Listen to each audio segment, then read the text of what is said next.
Marius studio. The sun shines on the young man's profile, casting a faint shadow under his long eyelashes. His lips are slightly pursed, with a smile barely visible at the corners of his mouth. He is completely focused on the drawing board before him. The tip of his pencil scratches away, quiet but captivating like the slow motion scenes in an old movie. Your mind wanders along with the sound of the moving pencil.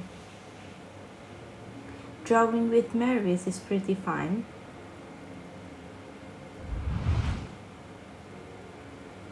Not long ago, 누나, 드디어 내 생각이 났나 보네요. Marius purposely pouts his lips to ensure that you notice the sad look on his face. You realize that you haven't seen Marius ever since you picked up that patent keys.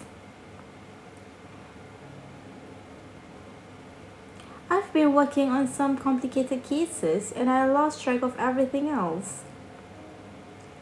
I'm sorry. Please don't be mad at me. You take Marius' hand and shake it gently to make him look at you. 좋아요. 그럼 누나가 뭘 잘못했는지 말해봐요. Well, I've been neglecting you recently. But look, I'm here now, so please don't be mad at me. 아니요. 내가 화난 건 요즘 내가 뭐 하고 지내는지 궁금해하지도 않아서 그런 거예요. 누난 나한테 관심 없는 거 아니에요? Although Marius sounds like he's whining, you don't see any resentment in his eyes. Instead, they are filled with sincerity and affection. 누나한테 화 못 내는 거 알고 이러는 거죠? 호의를 너무 당연하게 생각하는 거 아니에요? His voice is so whiny that anyone listening in on this conversation would think that he is the one acting like a spoiled child. As he mumbles, you feel as if your heart is being soaked in a syrup, so much that even the air smells sweet. That's not true. I asked Vincent what you've been up to before I came. I heard that you got into click sculpting, so I... Looking into his eyes, you're reminded of the things he said earlier. You were going to tell him about how you bought him some tools, but you changed your mind. Today, we'll do whatever you want to do. 진짜요? He effortlessly pulls you closer to him till your noses are almost touching. 약속한 거예요, 누나. 다른 말할 게 없어요. Okay. 도장. Marius gently rubs your nose with the tip of his wood. The disappointment in his eyes disappears, replaced with a smoke. He looks like a hunter who has successfully trapped his prey and is ready to collect it. Why do I feel like I'm being led around by the nose? 전에 그림 배우고 싶다면서요. 오늘 마침 화실에 왔으니까 가르쳐 줄까요? Marius is back to his old self now. Before long, you've already forgotten the strange feeling from earlier. Sure, what are we painting today? 인물화요. 저번에도 인물화였잖아요. If you can call a simple chibi a portrait. 맞아요. 저번에 그린 건 그냥 꼬마 버전이었고 이번에는 실감나게 그려보자고요. Something realistic. What am I going to paint? 그야 당연히 날 그려야죠. Huh?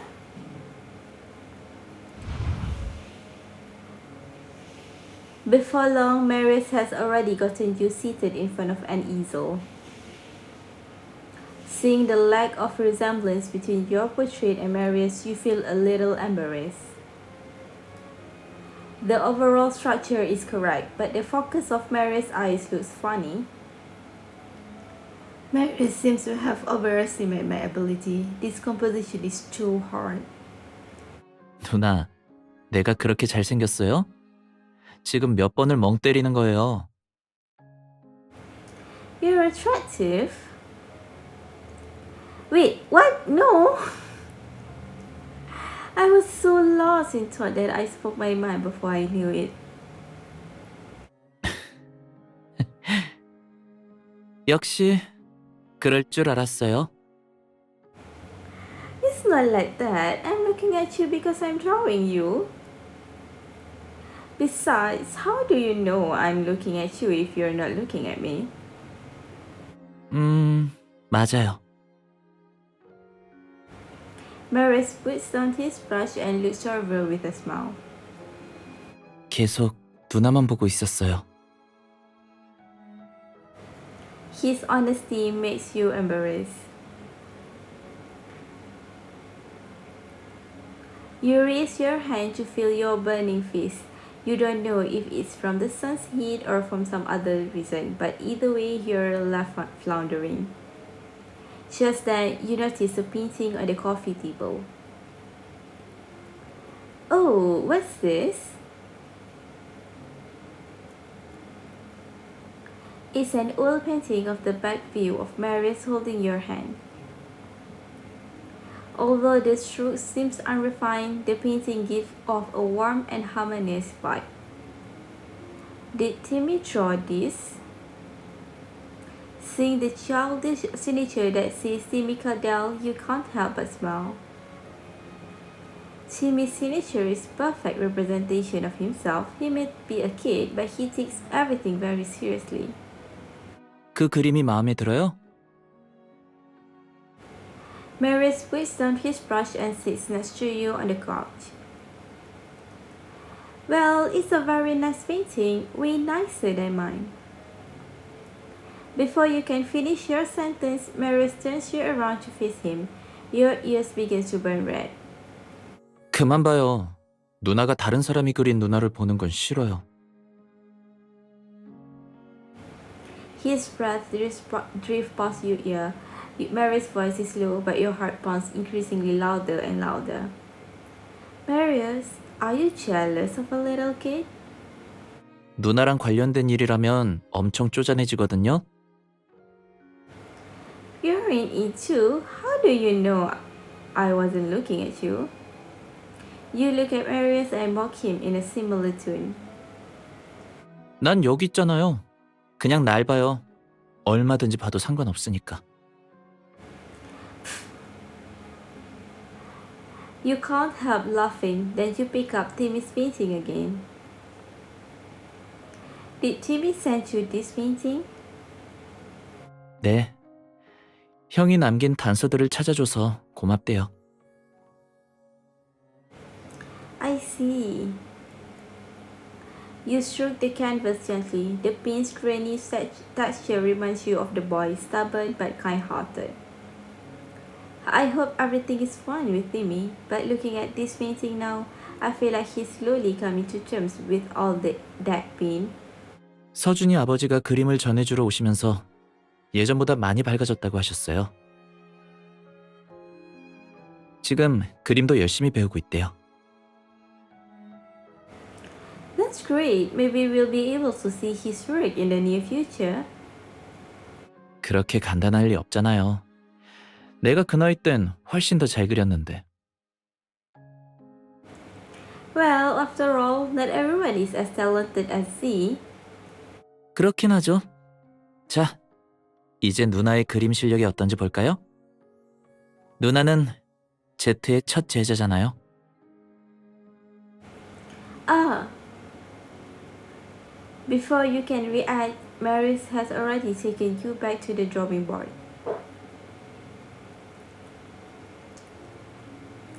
This is... Marius picks up a brush and does something to the eyes. He frowns slightly. I have no idea what went wrong. I painted this piece on you, but I can't seem to get the eyes to look straight ahead. That's why I said we shouldn't start with portraits right off the bat. 그럴 리가요. 이 학생은 선생님만큼 재능을 타고났는걸요? 그나저나 누나 눈에는 내가 이런 모습으로 비춰진다니.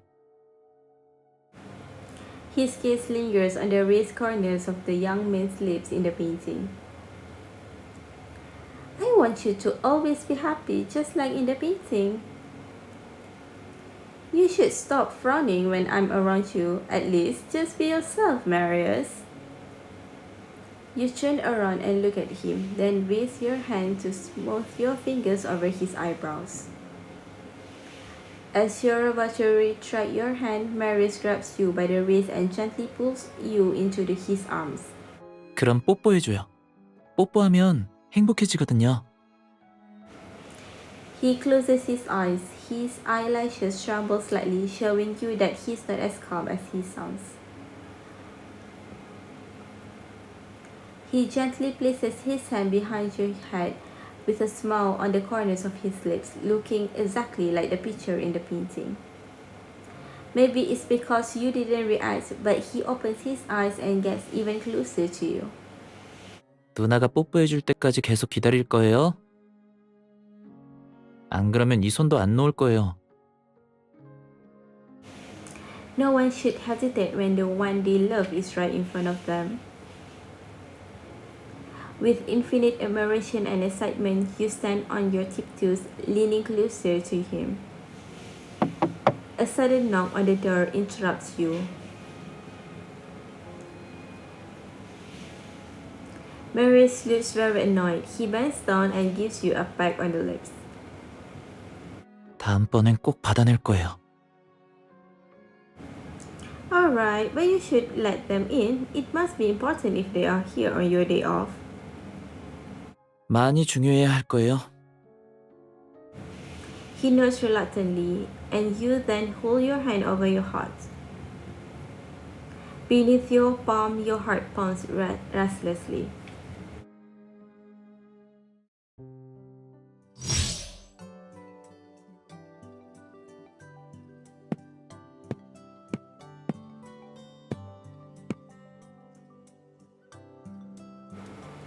Come in. The door opens. It's Vincent. Pardon the intrusion, Master Marius. There is something we need to confirm with you. He walks over quickly and hands over the tablet in his hands. There is a press conference playing on the screen. The title is Crimson Spring Product Launch Conference, a wave of medical reforms through bionic prosthetics. Bionic prosthetics? Yes, it's the latest product Crimson just announced today. Please keep watching. At the press conference, the spokesman of Crimson is making a speech. This bionic prosthesis is a new type of prosthetic developed using special bone alloy technology. On the one hand, it is lighter and more convenient for usage in daily life. On the other hand, the more ergonomic materials will also minimize damage to the original limbs. The speaker lists a large amount of experimental data and multiple clinical studies, strongly emphasizing that this is a medical reform. Master Marius, Marius frowns and gently closes the video as if he has already lost the patience to continue watching. Crimson is a competitor of PAX, but if this was only a new product being released, then Vincent wouldn't be so nervous. Judging from Marius' reaction, the impact of this incident must be considerable. Does this matter involve PAX? Maybe I should stay out of it. You are just about to leave when Marius gently takes your hand. It's fine, you can stay. Vincent puts the tablet away. He seems to have noticed your confusion and begins to explain. You see, Crimson's new orthopedic technology is also something that PAX has been researching. We call it X1 alloy technology. We were about to hold a press conference tomorrow to announce the successful development of this technology. Marius nods, his face turning grim.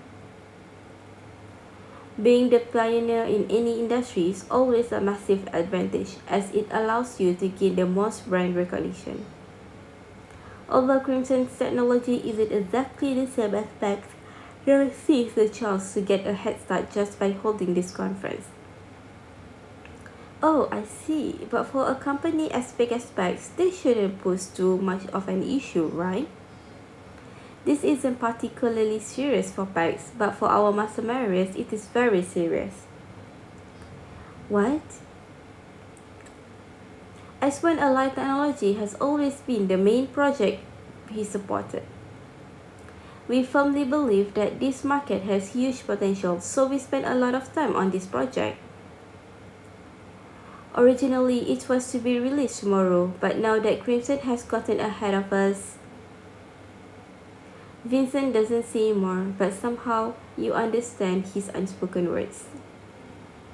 When it comes to the development of emerging technologies, the first one is seen as the pioneer, but everyone after that will always be labeled as followers, no matter how brilliant they are. This will undoubtedly affect the market shares in the future. In other words, Specs is already at a disadvantage from the very start. For Marius, who is leading the project, this matter is even more serious. With this in mind, you can't help growing worried about Marius. Marius. Marius doesn't seem to have heard you. He frowns deep in thought. Master Marius, the board of directors has just contacted me and asked for an emergency board meeting. They want you to give an explanation at the meeting. This is also inevitable. The board of directors was already dissatisfied with Marius from the start. Now that the project got off to a bad start, they will want to find someone to blame. Marius. You look at Marius, who also turns to look at you. Don't worry. Before you can say anything reassuring, Marius is already gently holding your hand in his. His grip isn't firm, but it makes you feel at ease. Master Marius, what do we do next? This involves Spike's trade secret. To avoid any misunderstandings, you decided to give them some privacy. You guys go ahead, I'll wait for you over there. Marius nods. His face appears calm, but his hands are curled into fists by his side.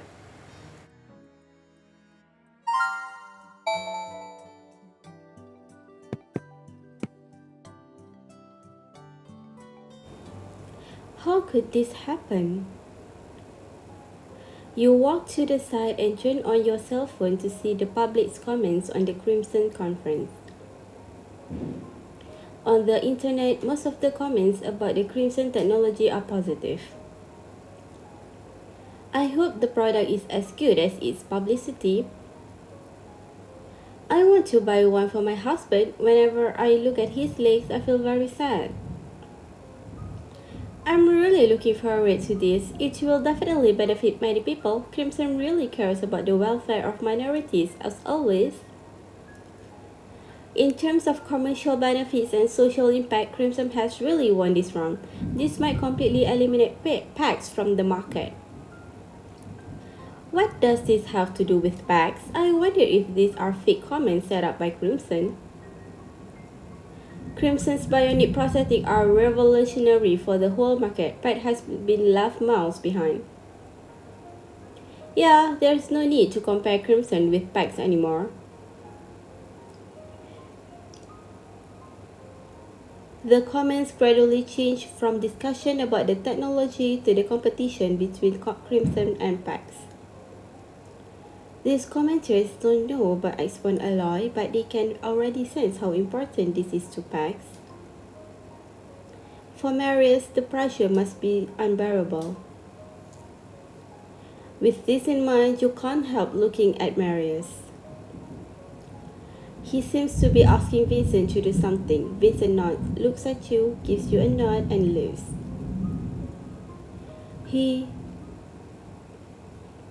Miss, would you like to go to the board of directors meeting with me? Marius hugs you from behind and buries his head in your shoulder. There is a hint of laziness in his voice. Although you can't see his face, in your mind he looks like a cat who is whining at his owner for attention. Huh? Me? Go with you? You turn and look at him. Marius, you heard what Vincent said. I'm now being attacked from both sides. At a time like this, I need my lawyer with me. His words are vague, which makes you puzzled. As his lawyer, does he mean that there will be legal issues involved? But this problem involves Pax's internal management. But since Marius is asking and you're worried about him, you finally decide to accept his proposal. Okay, let's go together. You take Marius' hand, he smiles, then firmly squeezes back.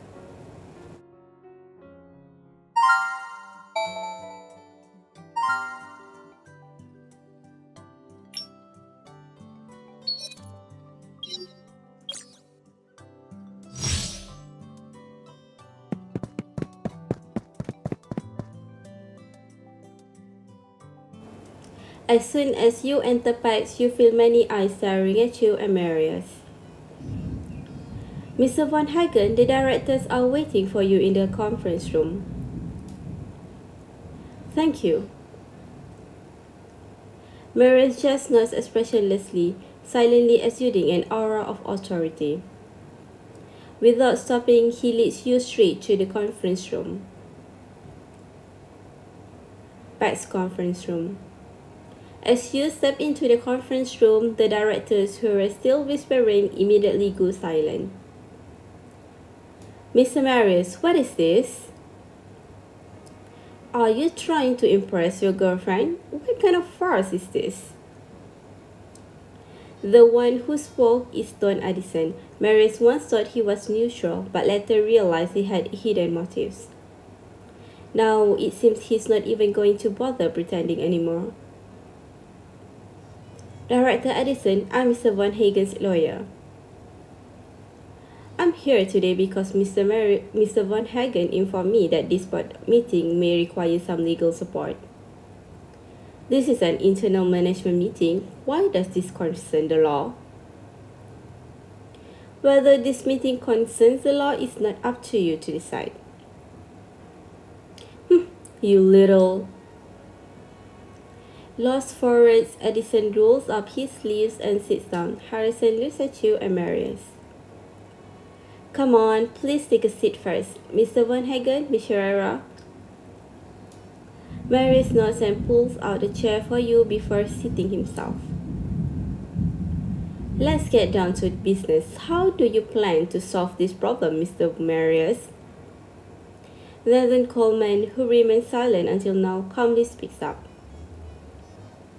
Now that bionic processors are gaining momentum, if we follow the original plan and release the X1 alloy technology tomorrow, even if our product is technological superior, in the eyes of the public, it will always be worse than Crimson's.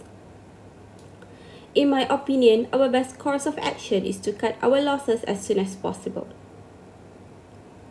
We can contact Crimson to jointly research this technology together. Although our gains will be reduced, it is still better than nothing. Many directors nod approvingly as soon as Coleman speaks. It seems his proposal is indeed feasible. You subconsciously glance at Marius. Your intuition tells you that he won't agree to this. Director Coleman is right. Crimson's move is obviously targeted at us. But I'm sure that since everyone here has been working with my father for many years, you would all know that there is no such thing as coincidence in the business world. Our X1 alloy technology is on the verge of being announced. And Crimson chose to hold a press conference on this very day. It begs the question, has insider information been leaked? Marius then looks around casually at everyone with inquisitive eyes. The directors all react differently. Coleman frowns, seemingly thinking about Marius' words. Alloy technology can greatly reduce the weight of the processes, improving fit and flexibility. According to the information released by Crimson, our technology is considerably more advanced than theirs. Which means that Crimson chose to announce their bionic prosthetics first, even though they knew full well that our technology has already been successfully developed. If Director Coleman could come up with that idea, then I'm sure that they could too. In other words, Crimson is simply baiting us to actively cooperate with them. If we surrendered without a fight, do you think that will give us an advantage in the negotiations? So, is Crimson really just trying to take a larger share of the prosthesis market? He stands out with his hand planted firmly on the conference table, his forefinger taps lightly against the table. The tapping is light, but it seems to knock on everyone's heart, sending chills down their spines. What they want is to take the X1 alloy technology for themselves. I don't need to tell you how much that's worth. Marius' voice is not loud, but it carries volumes. Marius is right. Crimson wants much more than just the market share. If that's the case, then Pax is in much a worse situation than I thought. If we negotiate with Crimson now, then we'll be at their mercy, like a lamb to the slaughter. Marius looks at Coleman and slows his speech. Coleman's expression twists into an unsightly one despite obviously agreeing with Marius' theory. Even if Crimson has such a sinister motive, do you have a better solution to our current predicament? You're the one who pushed for the development of X1 alloy and were invested countless resources into it. Do you know how much this will cost the company if you refuse to cooperate with them because of your personal pride? Marius looks at Don Edison calmly. If I have the guts to bring this up, of course, I have a better solution.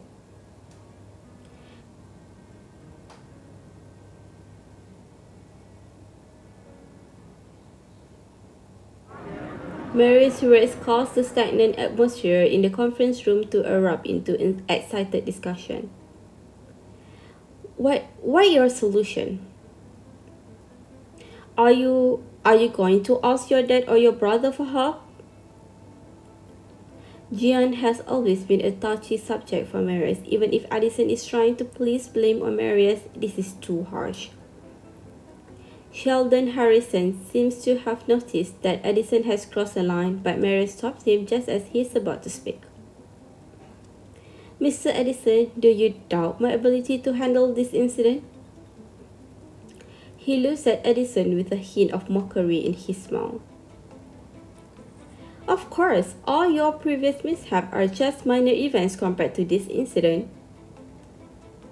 Due to the announcement of their bionic prosthetics, Crimson's stock price has increased significantly. PAC has not been affected yet. But over the time, investors are likely to lose confidence in us and turn to Crimson. What's more, PAC is going to bear the brunt of the impact bionic prosthetic will have on the entire medical market.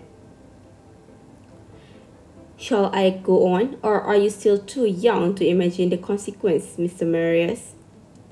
Addison delivers his accusation rapidly, targeted toward Marius like sharp blades. Director Addison, don't be rude. After all, Mr. Marius is young. It's perfectly normal that he doesn't have the necessary knowledge and experience to understand such things. A director next to Addison speaks up, seeming to defend Marius, but in fact he is accusing him of being inexperienced. As if prearranged, Addison takes the opportunity to regain his composure and soften his tone. There are many implications involved in this matter, and it must be handled correctly.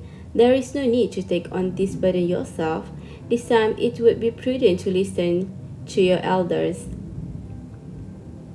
We would never do anything to harm you or Pax, although of course it is you who will be held accountable in the end. Marius remained silent, slightly raising his eyebrows. How accountable? What do you mean by that, Director Edison? Well, of course, you will have to live back temporarily, study hard, and wait until you're more mature. Oh, so that's why you said all those terrible things. Did you want to force me out of PAX? Oh, we're not forcing you, are we? I'm simply saying that someone has to take responsibility for this. But I clearly stated that I have a solution. It seems that Director Edison is skeptical. Well, if that's the case, why don't we bet on it? You want to bet on it? That's right. If I fail to resolve this problem smoothly, I will take the blame and resign. Marius, that's... Mr. Von Hagen, this is a company policy, not a joke. Before Edison can say anything, Coleman speaks up beside him with a serious look on his face. Marius retracts his smile and slowly approaches Edison with a daring expression. And if I resolve the problem successfully, you will leave the board of directors unconditionally. Narrator Edison, do you have the guts to wager with me? With a cocky expression on his face, it's hard to tell if he's bluffing or if he really has a plan. Mr. Von Hagen, the change of personnel in the board of directors is a serious matter. How could we make such an important decision so recklessly? Moreover, Edison raises his hand to interrupt Harrison. Well, Mr. Marius, you're finally showing some of your father's flair. I shall accept your wager. Director Edison. Director Edison. Coleman and Harrison speak up at almost the same time while Marius looks at you. Although it is a gentleman's agreement, it is appropriate to have a third party witness it in order to prevent anyone from backing out of the wager. Otherwise, it would be your words against mine. Is this the kind of help he was talking about in the studio? Did Marius plan for this situation in advance? The director, who already satisfied with your presence, have all fallen silent. Marius' words and actions seemed unpredictable, but he still succeeded in guiding the situation in the direction he wanted. Thinking about it in this way, not only will it make these people reconsider Marius' methods, but it will also make them more confident about his solution. Could you be our witness, Miss Sherrara? Edison seems to realize that he has fallen into Marius' trap, but his expression only changed slightly and he smiles at you. Miss Sherrara, you wouldn't allow your judgment to be clouded by personal feelings, would you? Of course, as a witness, both Thamis and I will remain absolutely neutral. Edison nods and is about to leave when Marius stops him. This meeting is not over yet. Don't leave. Everyone looks at Marius, but he maintains his smile, seemingly unconcerned by their stares. As I mentioned earlier, Crimson's announcement about their bionic prosthetics today is clearly not a simple coincidence. In other words, for Crimson to hold that conference today, they must have known something. Moreover, they must have found out about it not long ago, otherwise we would have heard something about today's press conference. This means Crimson only learned about the successful development of the X1 alloy technology recently. And they quickly devised a plan according to this information. Since I was the one who promoted the X1 alloy project, information about it was kept highly confidential. Even the project technicians didn't know the scheduled date of the press conference. If my memory serves right, this was during the last board of directors meeting that we decided to hold the press conference tomorrow. Marius is not speaking particularly quickly, but the amount of information he disclosed is astonishing. Mr. Von Hagen, do you mean to say that someone on the board of directors leaked the information to Crimson? Nonsense, we are all paid shareholders here. How could leaking the information to Crimson be of any benefit to us? Coleman frowns. Although he does not agree with Marius' conjecture, his attitude toward him has significantly improved. I will also investigate whether this disaster is natural or man-made. Well then, the meeting is adjourned. Thank you for coming. Marius stands up without waiting for anyone to respond. You follow him out of the meeting room. As you turn around, you take one last look at the directors in the room. Coleman raises his head at the same time and looks directly at you. There is a dark and incomprehensible look in his eyes.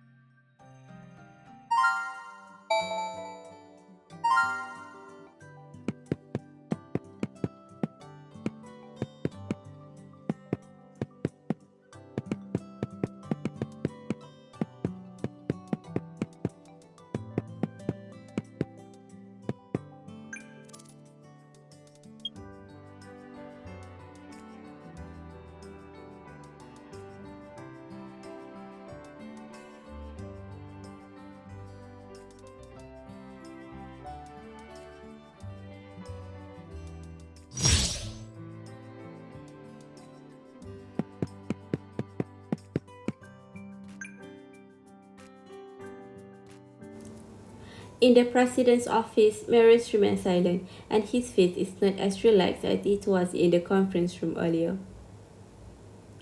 Although Marius seems to be scheming when he was in the conference room, in reality he must have been under the tremendous pressure.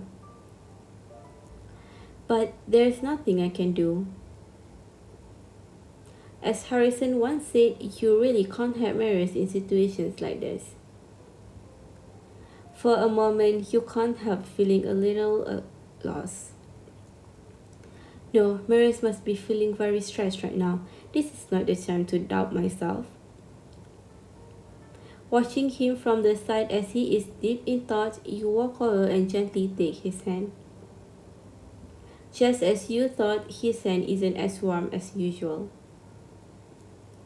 Why don't I go downstairs and get you a hot drink? You wait for me here. Marius looks at you with tender eyes and nods. All right.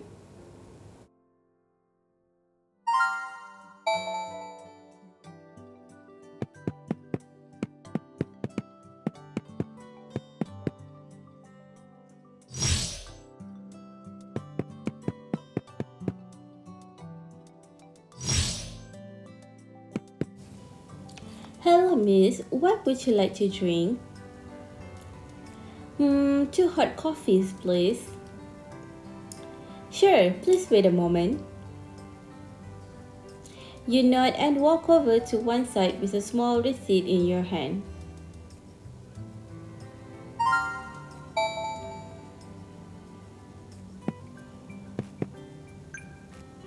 So much has been happening recently. I'm so tired. Can I have an Americano, please?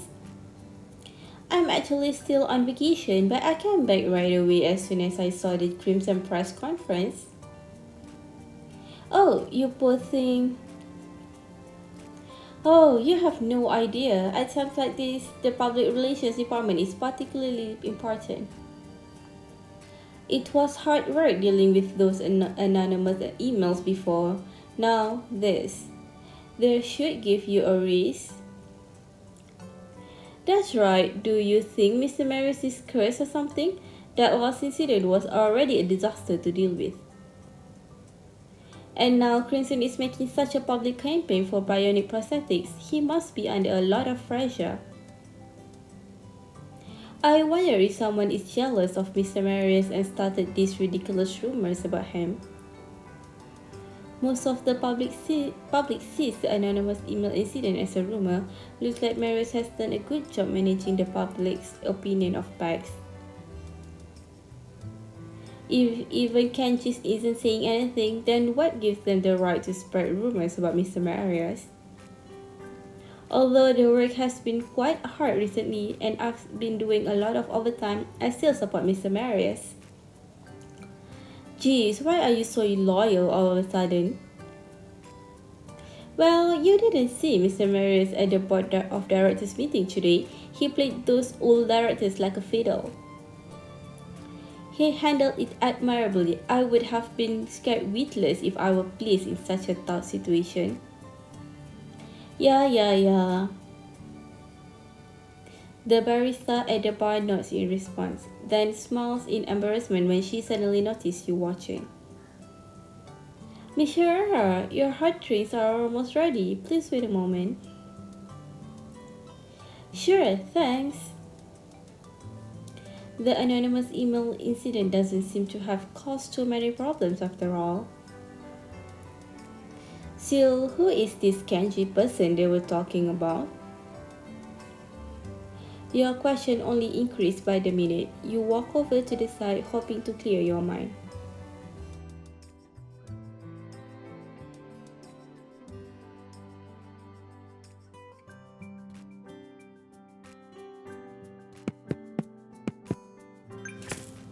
Look at these comments on the internet.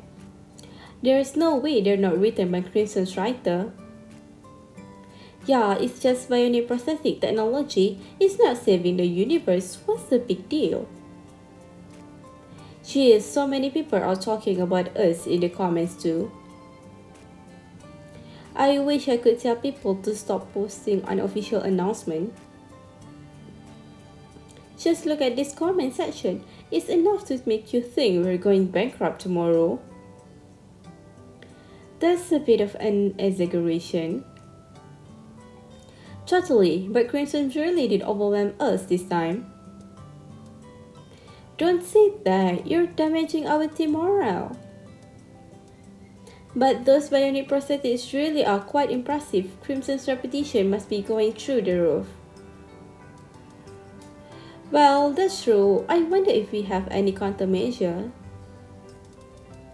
Come on, let's go. This is a battle between gods. I just hope we were mere mortal don't suffer from it.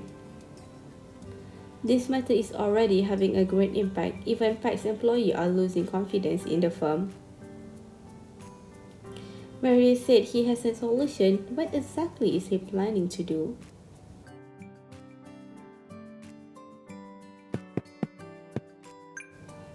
Yeah, I heard about the board meeting. This person seems to be on the phone. Wait, why does he look so familiar? What do I think about it? How do I know? It's just a game between the big shots. We just have to mind our business. He's talking about the fight between Marius and Director Edison. How did words get out so quickly? Hey, don't we need to investigate the anonymous emails anymore? Investigating anonymous emails. Oh, I saw this man speaking on the phone the last time I come to PAX. That's too much of a coincidence. Are you sure? Didn't Mr. Marius say he would investigate this matter thoroughly? Alright, I'll come to see you now. Let's talk face to face. Oh, don't need to investigate the anonymous emails. Is it because Marius can't take care of both issues at once due to this issue?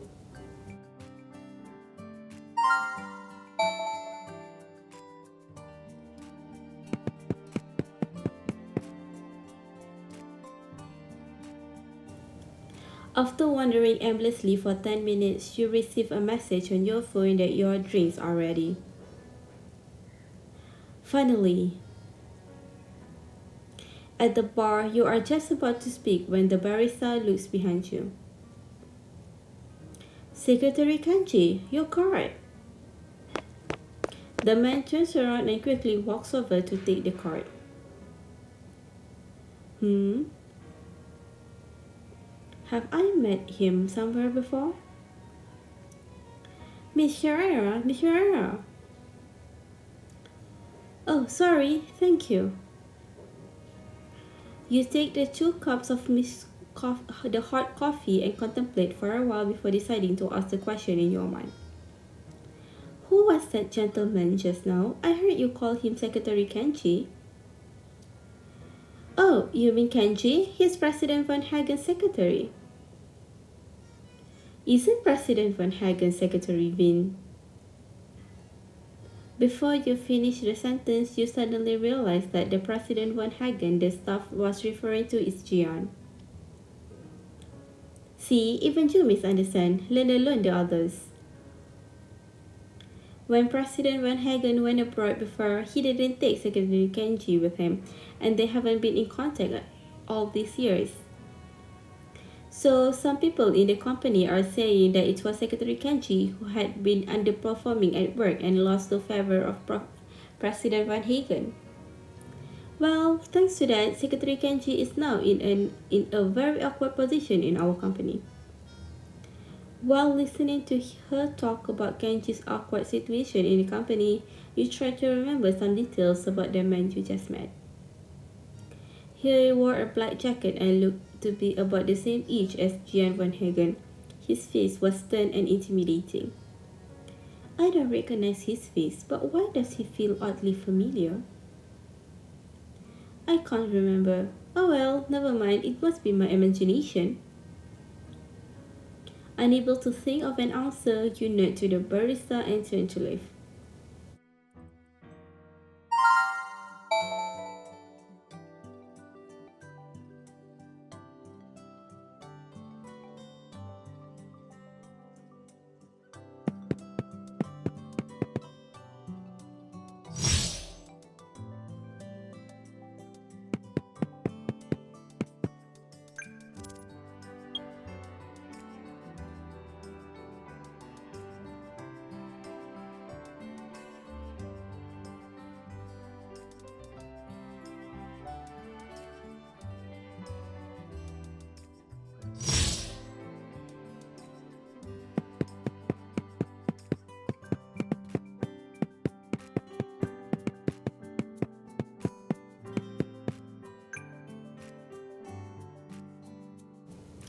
Back in the office, Marius stands before a massive glass window. Hearing the sound of your entrance, he turns around with an aggrieved expression on his face. You were gone for such a long time. I was almost ready to go look for you. Sorry, there were a lot of people. You walk up to give him his coffee and takes his hand while you're at it. Marius chuckles and his eyebrows unfurl. If Pax facing a crisis makes you take the initiative more often, then I don't mind. Don't be silly. His eyes twinkle as he speaks, and there is a playful smirk on the corner of his lips. This is the Marius that you're most familiar with.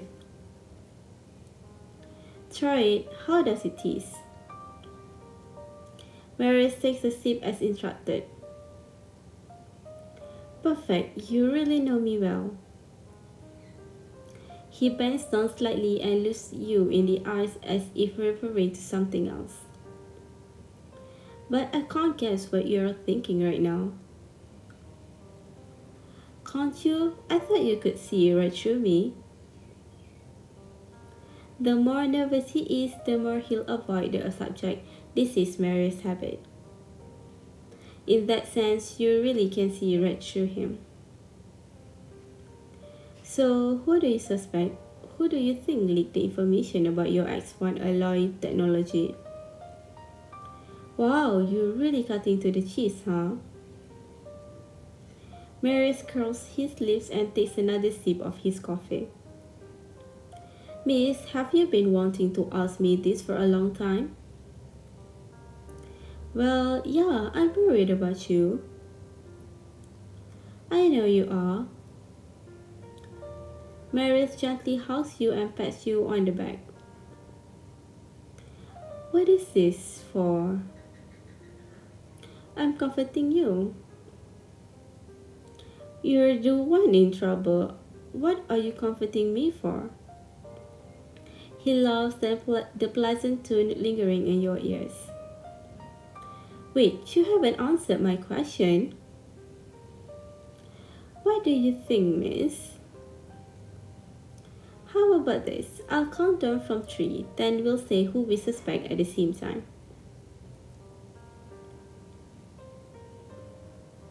What? Isn't it more interesting this way?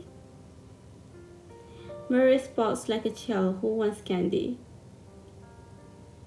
Man just loves to act cute. He knows I can't say no to that pouting face. Okay. 3, 2. Who leaked the S1 alloy technology? According to what Marius said in the board of directors meeting, the director seemed to be the most suspicious. 2. If Marius thinks I know the answer, then it means that this person must have given himself away at the meeting. 1. At the board of directors meeting, some directors were putting pressure on Marius while others act like they were giving their honest opinions.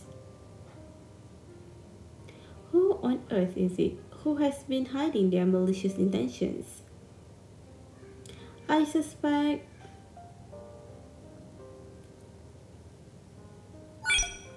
Don Edison.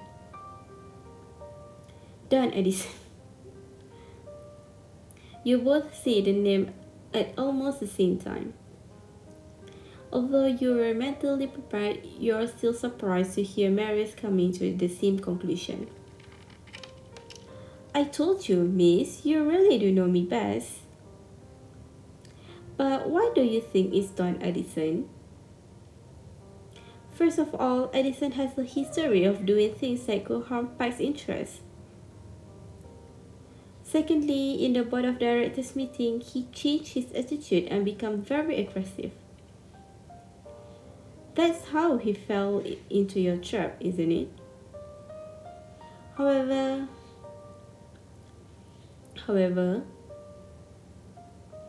although what he did before was dangerous, he was only targeting you and it had little impact on Pike's interests. But this time is different. Edison is a shareholder of Pike's. Leaking information to the competitors will harm Pike's share price. It doesn't benefit him in any way. So, although Edison is suspicious, I can't figure out why he would do it. He nods as if to say something, but the sudden sound of a text message interrupts him. He takes out his phone, gives it a quick glance, and frowns slightly. Miss, go somewhere with me. Huh? I think all your questions will be answered when we get there.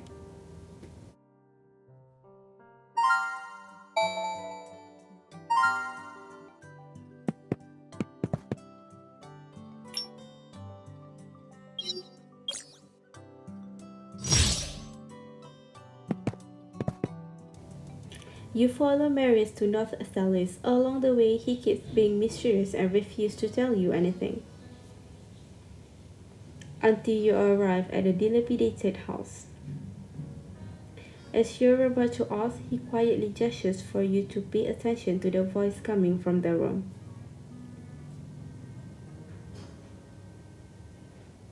What the hell is going on?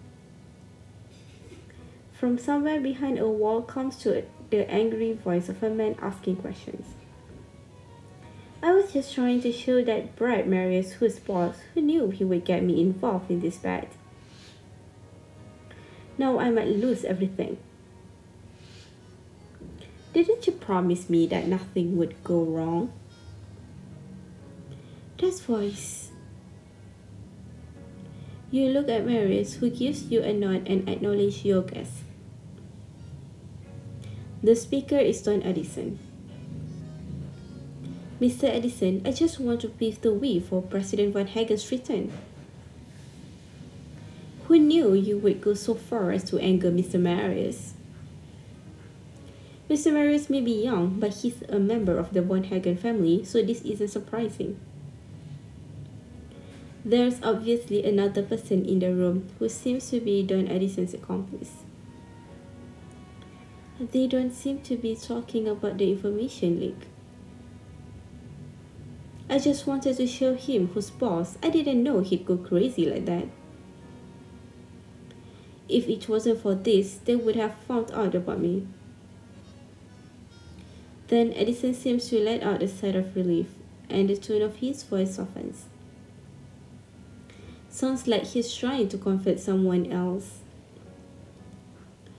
You have a point. Once this gets out, there will be fewer people looking into the anonymous email incident.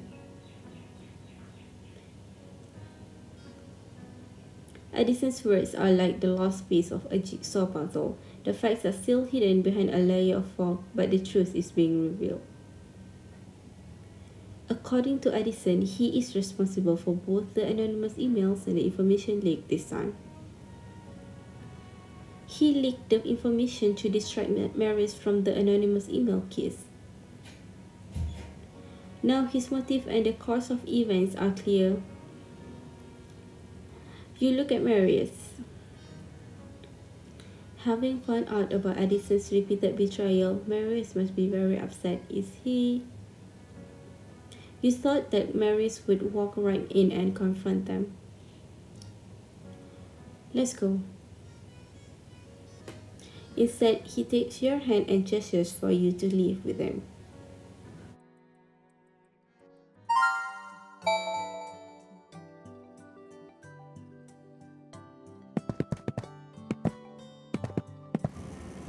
Who's the other person talking to Edison in the room?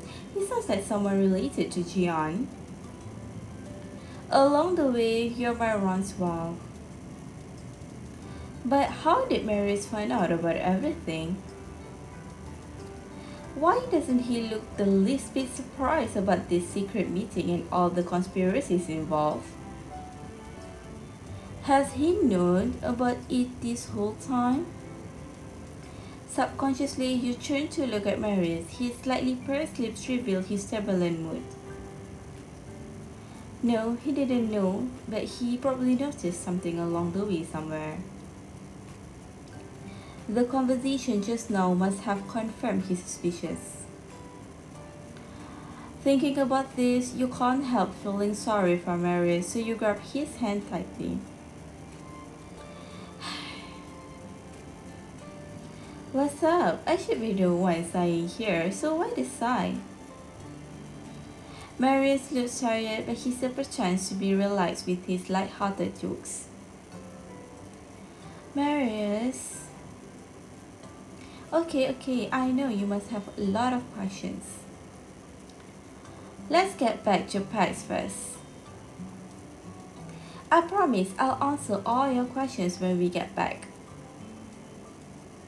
At this moment, the more he pretends to be relaxed, the heavier your heart feels. Good, you better tell the truth or I won't go easy on you. You don't want him to worry about you anymore, so you try to act casual. Yes, Miss Attorney.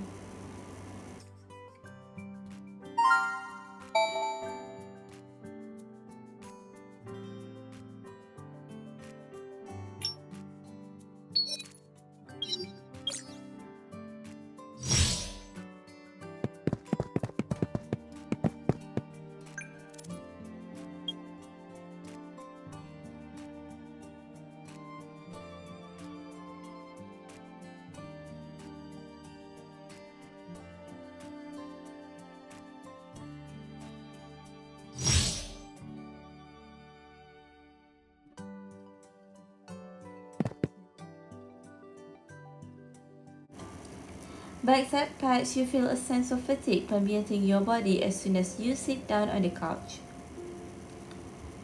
There have been too many ups and downs since one day. I'm exhausted from the information and emotional overload.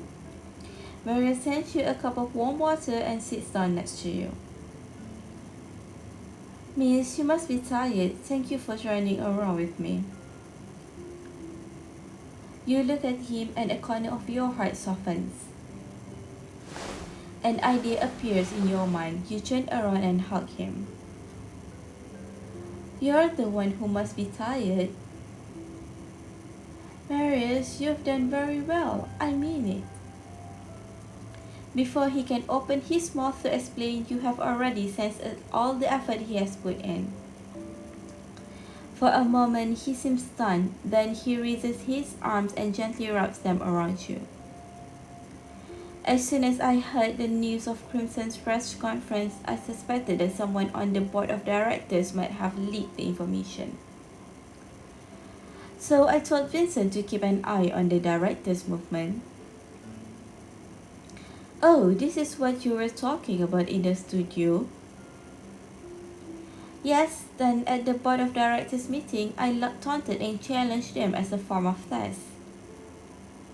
I made a bet with Edison on purpose. I already discovered his link to the anonymous emails before. So it didn't matter whether he leaked the information or not, and either way, I'll take this opportunity to remove him from the board of directors. But surprisingly, he was frightened by the wager. So that's when you received the message from Vincent. Yes, miss, very clever. When Vincent found out that he has a meeting with someone in North Stellis, he immediately informed me. What we just heard confirmed all my suspicions. It's actually a good thing. Since Edison is the perpetrator, I don't have to show him any mercy anymore. Then why didn't you go in and confront Edison back then in North Stellis? Because the removal of a director must be announced and the reason for the dismissal must be made public. Regardless of whether this is due to information leaks or anonymous emails, it will have a negative impact on Pax and my brother's public image. Therefore, the best way is to make Edison resign. If it's merely a wager, not only can we force Edison to leave the board of directors voluntarily and protect both Pax and my brother's image, but also... Marius looks down. He seems to be completely honest, but you feel as though he is withholding something. Does Marius have something else to say? And what else? Don't worry, I just suddenly thought of something unimportant. He raises his head again. His eyes are clear, so clear you can even see your own reflection in them. It calms your nerves instead. Marius has always been very honest with me, so maybe there's something he doesn't want to talk about now. He must have his own reason if he doesn't want to talk about it now. He stands up and takes your hand. You squeeze it tightly in return. It's clear that this incident was unexpected, but Marius is handling it in his own way. He even quickly came up with ways to counter his opponent one by one, almost like it was all part of a plan. But is Marius part of the plan or not? You're shocked by your own revelation.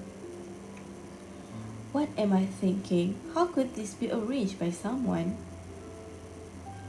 Miss, let me show you something.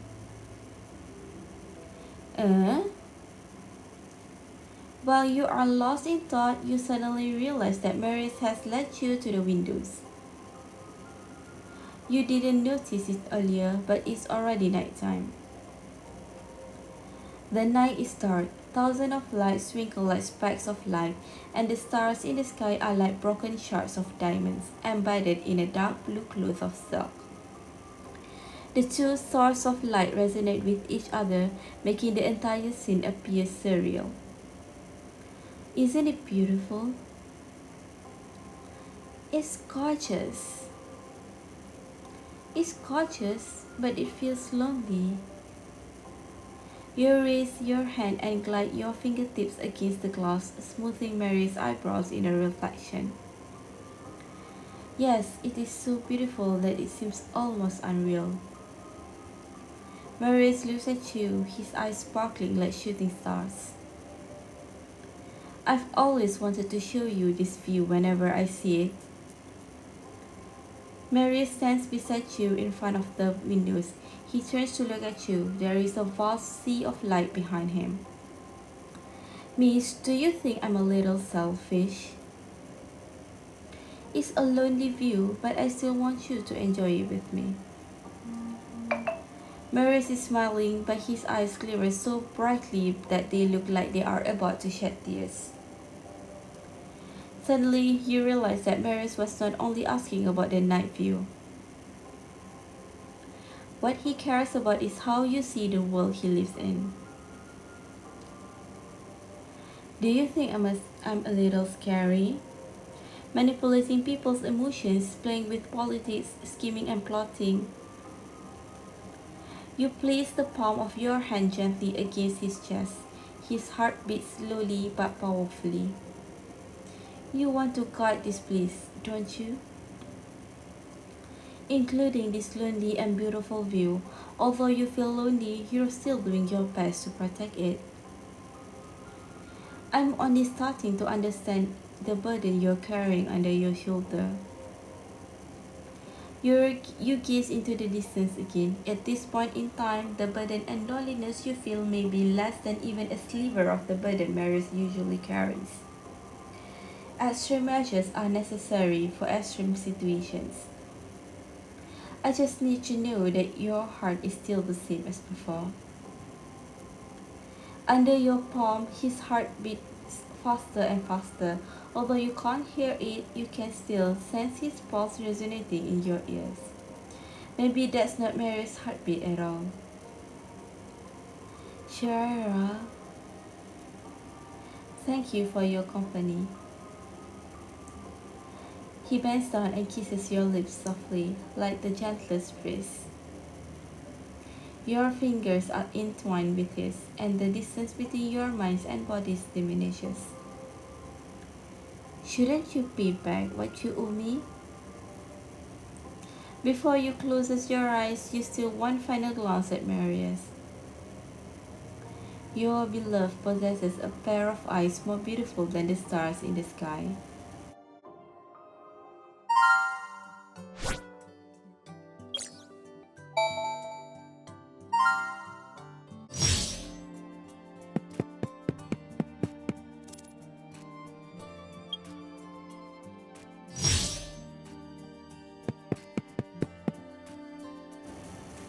Tammy's office.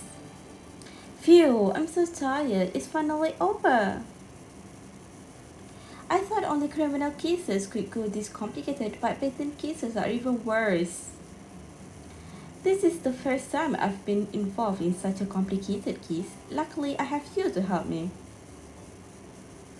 The case Kiki mentioned is a dispute about the patent ownership of a new orthotic device. Professor Galt of Thales Medical Research Institute and his laboratory colleague Dr. Lee had a dispute over patent issues, so they came to the law firm to seek assistance. Since there was too much relevant information involved in this complicated case, Celestine asked Kiki to help you deal with it.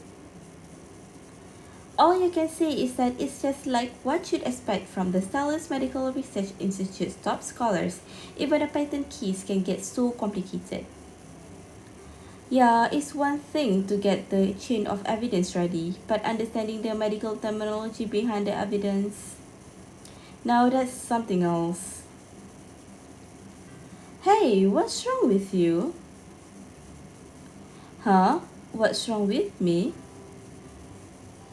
We are about to close the case. Why do you look so unhappy? Huh? Do I? Come on, you don't think I know you. Is there something on your mind? Is it because Crimson released their bionic prosthesis like a few days ago? Huh? Even you know about that? As soon as she mentioned Marius, the tiny bit of excitement you gain from just closing the kiss evaporates. Since that night at PAX, both you and Marius have been very busy. Although you and Marius still keep in contact daily, whenever you ask about the incident, he always sees things to comfort you, then changes the subject.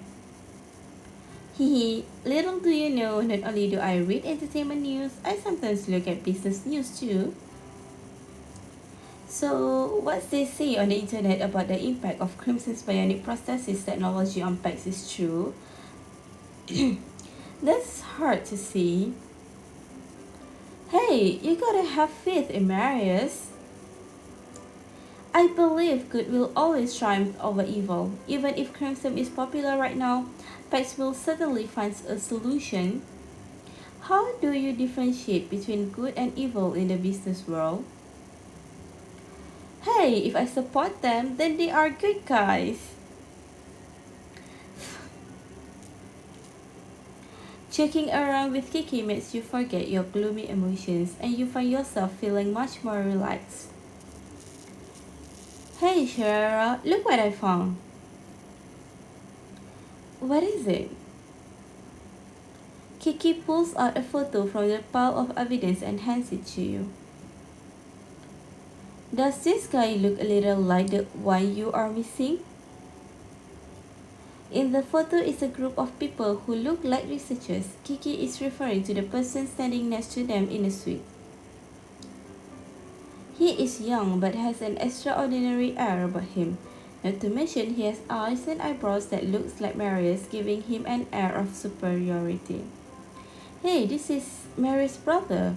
Where did you find it? I just saw it when I was sorting out the materials.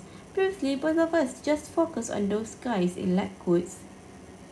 I only just realized that that's Mr. Marius' brother in the photo. Let me see. This photo is a piece of evidence the client used to prove the duration of his academic relationship with the defendant. But due to the sheer amount of people in the picture, you didn't pay much attention to the others except for those who are related to the case. What a surprise! Kiki snatches the photo back and inspects it carefully. She can't help letting out a sigh. It seems Spike had some kind of relationship or investment partnership with Stellar's Medical Research Institute. Marius' brother is also really handsome. And this man is pretty good looking too. He looks like a PAX employee. Hearing Kiki's comment, you take a look at the young man beside Gion. He is smiling happily and looks very lively. He has optimism and vigor that is typical of his age. Upon closer inspection, his face looks vaguely familiar. Funny, have I seen him before? Did I see him at PAX headquarters? I can't remember. PAX. Oh! Your heart is flooded with anxiety whenever you think of PAX. Today is the last day of the week, dear. I wonder how Marius is doing. Why don't I go see him later? Despite the anxiety in your heart, you persevere and finish your remaining work on the case with Kiki. I'm heading out, Kiki. Alright, bye-bye. You nod and turn to leave, still haunted by the face of the young man.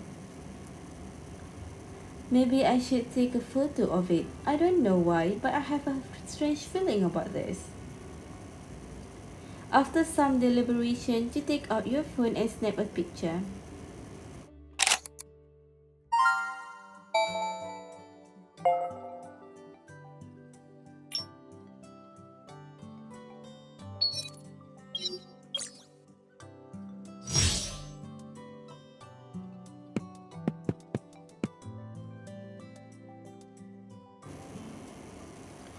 You leave the office and head straight to PAX. Ladies and gentlemen, PAX announced an important press conference. We are now going to broadcast the event for you. Huh? You stop to look at the screen of the digital billboard on the street. In the middle of the massive screen is Marius in a suit. You don't know whether it's because the screen is too far away from you or because you have to keep looking up to see the giant screen. But at that moment, you suddenly realize that there is still a very large distance between you and him. Beck's press conference. After a brief introduction, he started to describe the X-bond alloy technology. In the camera, he looks like a young king who has complete control of the situation, having planned this for a long time. That's all I'm going to say about the X-bond alloy technology for now. Next, I have an announcement to make on behalf of PAX. PAX will be cooperating with the Stylus Medical Research Institute and will transfer the patent of the X-bond alloy technology to the institute for free. Hereafter, PAX will continue to provide assistance, hoping to help this technology find more applications in the medical field. Mr. Van Hagen, I'm a reporter from Stylus TV. What is the difference between the X-bond alloy technology developed by your company and Crimson's bionic prosthesis technology? The X-bond alloy technology is the key to manufacturing bionic prosthetics, but I won't classify the relationship between the two as such. Our technology will not only be limited to bionic prosthesis, its uses are much more diverse. Mr. Van Hagen, I'm from Salus Delhi. I'm sure you know that Crimson just released bionic prosthetics very recently. PAX donating the patent of one of its core pieces of technology to a national research institute is equivalent to disclosing it to the public. Is this a counter strategy against Crimson's move? Hearing the reporter's loaded question, the anxiety in your heart begins to surge. You are worried about how Marius will react. He reaches out his hand to adjust the microphone, which makes a dull, muffled noise. PAX is a company with a strong sense of social responsibility. We believe that there are some things that should not be monopolized. There are things a gentleman must and must not do. My father taught me that, and it has always been at the core of PAX's philosophy. X-bond alloy's influence on the rehabilitation engineering industry will be long-term, and the cooperation between PAX and Salus Medical Research Institute will continue far into the future. I hope that the innovation and development of this technology will be a blessing for those living with disabilities. I also believe that for Crimson, who specialize in bionic prosthetics, this must also be their goal and intentions. Don't you think so? With his righteous rhetoric and innocent image, one could see there is no one better than him at making moral judgments. Mr. Van Hagen of PAX is really impressive. That was an amazing response.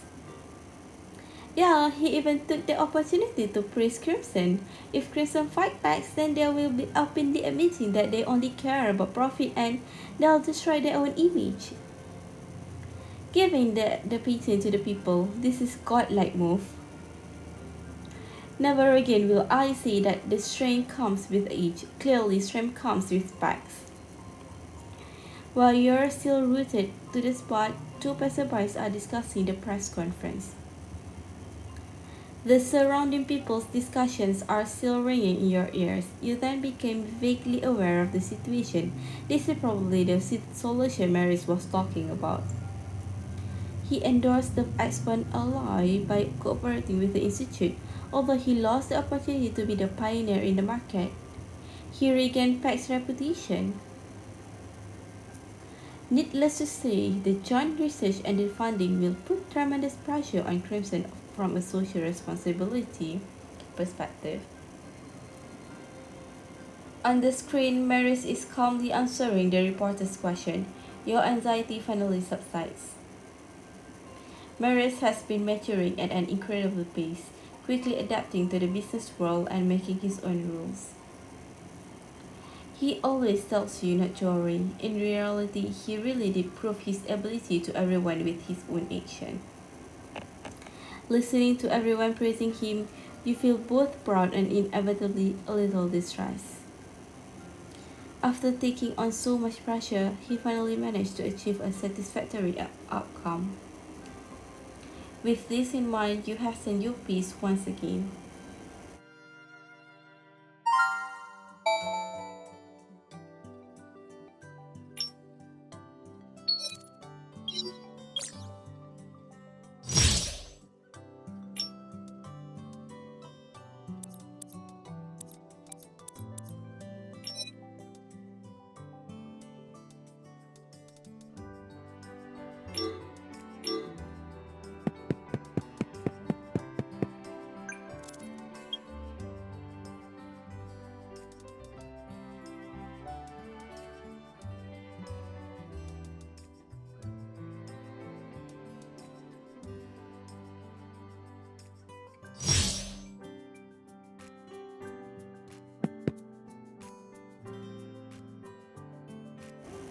Worried about the interrupting Marius' work, you send him a text message informing him that you're coming to PAX. But even when you've reached the door of his office, there's still no answer to your text. Is he still busy? Should I come back later?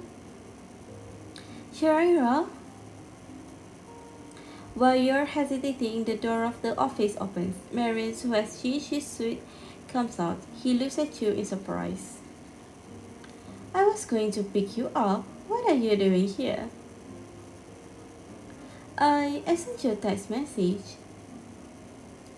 You don't know whether it's because you walk too fast or that you haven't seen Marius for a while, but you find yourself completely out of breath.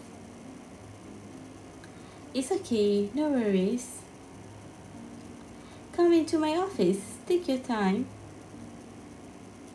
Marius leads you into his office. Your pulse and breathing quickly calms down when you see him. You sit on the couch and Marius pours you a glass of water. I saw the press conference, so I came as soon as I could. Oh, you saw it already? What did you think? It was incredible. When that reporter asked you if you were fighting against Crimson, I was nervous for you. But your answer was like fighting fire with water. You handled it perfectly. On the way here, I heard so many passers-by praising you and Pax. At this moment, what you want to tell him the most is how proud and happy you are about what he did. Are you blushing? Mr. Marius flushes when he's complimented. Seeing the faintly red tips of his ears, you get the urge to pinch them. Because I know that your compliments are genuine. He grabs your troublemaking hand by the wrist and slides his hand up to interlock his fingers with yours.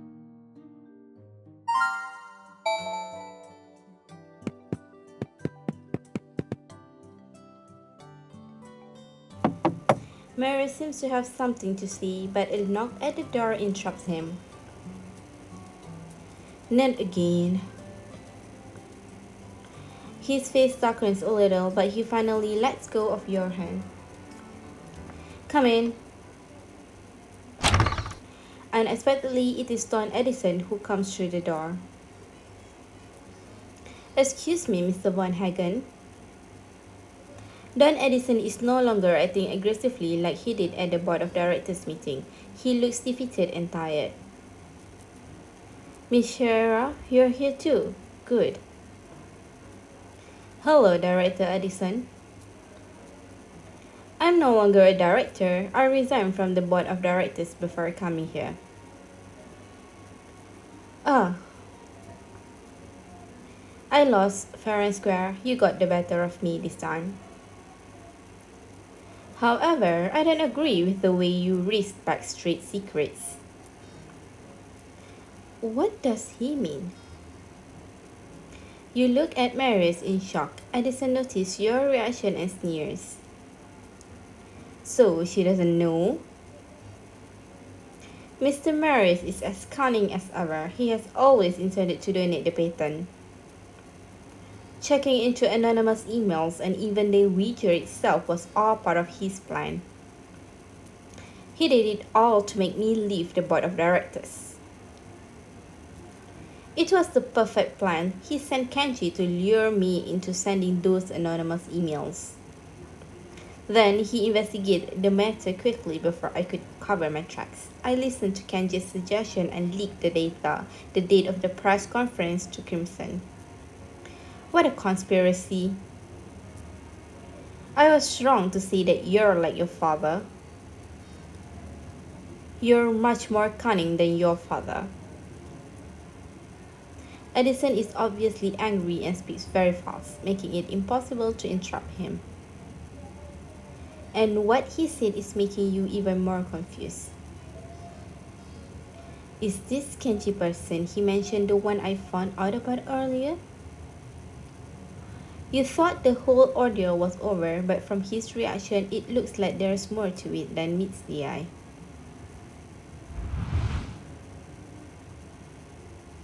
Who was that gentleman just now? I heard you call him Secretary Kenji. Oh, you mean Kenji? He's President Von Hagen's secretary. Isn't President Von Hagen's secretary been... Before you finish the sentence, you suddenly realize that the President Von Hagen the staff was referring to is Jian. See, even you misunderstood, let alone the others. When President Von Hagen went abroad before, he didn't take Secretary Kenji with him, and they haven't been in contact at all these years. So some people in the company are saying that it was Secretary Kenji who had been underperforming at work and lost the favor of President Von Hagen. Well, thanks to that, Secretary Kenji is now in a very awkward position in our company. Marius doesn't react to his accusation. He seems as calm as ever. Mr. Edison, I'm not you. I wouldn't do anything to put Pax at risk. I applied for the patent donation with the board of directors. I followed all the procedures and only proceeded after it was approved. You did follow the procedures, but if you weren't prepared for it in advance, how could you complete all the documentation in just a few days? I have you thank for that, Mr. Edison. If you hadn't leaked company information, why would I have to prepare so much paperwork in such a short time? And as for Secretary Kenji, please don't make wild accusation if you have no proof. I won't allow anyone to stand a Pax employee. My lawyer is right here. If you keep making false statements, I don't mind pursuing legal action on the grounds of you having disclosed confidential information. You unwittingly recall the group photo you saw in the law office earlier. Stylus Medical Research Institute, Jian, patent. The client of the patent case is from the Rehabilitation Engineering Laboratory, and Jian Van Hagen was in the group photo with them. Has Jian been planning this scheme the entire time? Don Edison is obviously irritated by Marius' gesture. He raises the tone and volume of his voice. If your father and brother knew that you've been putting their life works at risk like this, just to force an old man out of the company, I wonder if they'll regret handing over the company to you. Do you really understand how much effort was put into building Pax into what it is today? The volume of his voice increased sharply, and the sarcasm in his tone is strong. You can't listen to this anymore. Mr. Edison, as Mr. Von Hagen's lawyer, I must remind you. Whether the patent was to be donated or not, it was you who leaked confidential information about the company. Even if Marius did force you to do so, you were the one who sent those anonymous emails first. You tried to cover up your mistake with an even bigger mistake, and now you are trying to blame it all on the one who holds you responsible for it. What's more, you said that PAX was built with the cumulative effort of all those people, yet you leak confidential company information to your competitor. Isn't that a bigger risk? You, I. Then Edison stammers out of a few words and finally falls silent. After a long while, he speaks again. Kenji tricked me into doing all this. I'm just an old and confused. Now everyone knows about the wager, and a man's word is sacred. Whether it was instigated or not, you have to pay for your actions. Edison seems to have lost his morale, and he continues to blame others for the incidents. Well, it looks like you won't leave me a way out. Then I won't let Kenji get away with this either. I have kept evidence of him instigating me to do these things and submitted them to the board of directors. When your brother comes back and finds that you fired his best friend, I wonder what he'll think. I'm looking forward to seeing your family drama. Edison's threat reminds you of what the barista said to you before. So, was Kenji the one who was secretly talking to Edison in North Astalis? You thought this saga had come to an end, but Edison's words remind you that there is still a lot you don't know. Edison is clearly serious, but Marius remains unperturbed.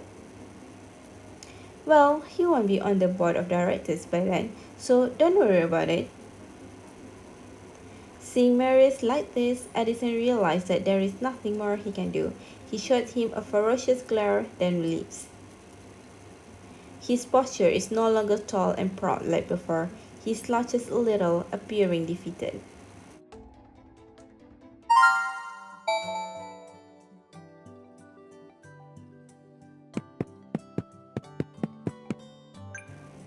After Edison leaves, Marius sits down and pinches the bridge of his nose. Are you tired? Your mind is full of questions, but your intuition tells you this is not the time to ask them.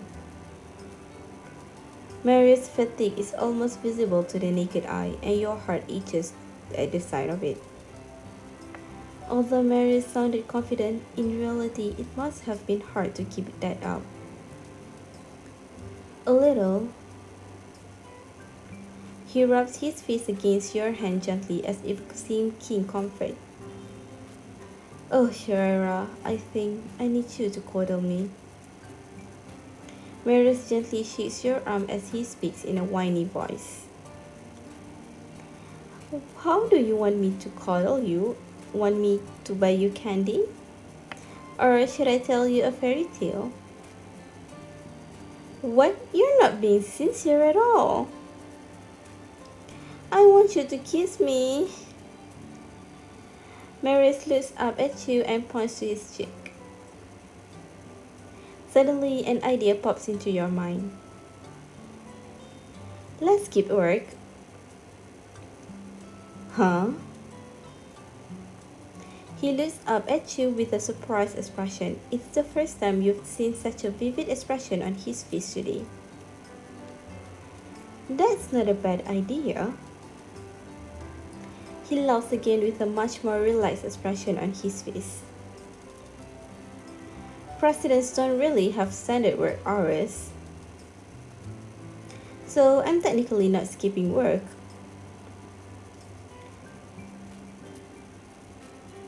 Fine, Mr. President, so do you want to go with me or not?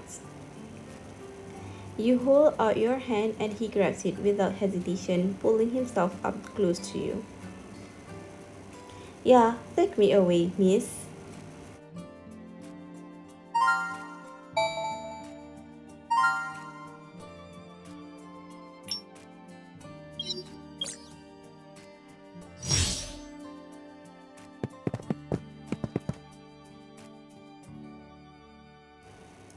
The two of you arrive at the park. The lakeside area is very quiet because it's a weekday.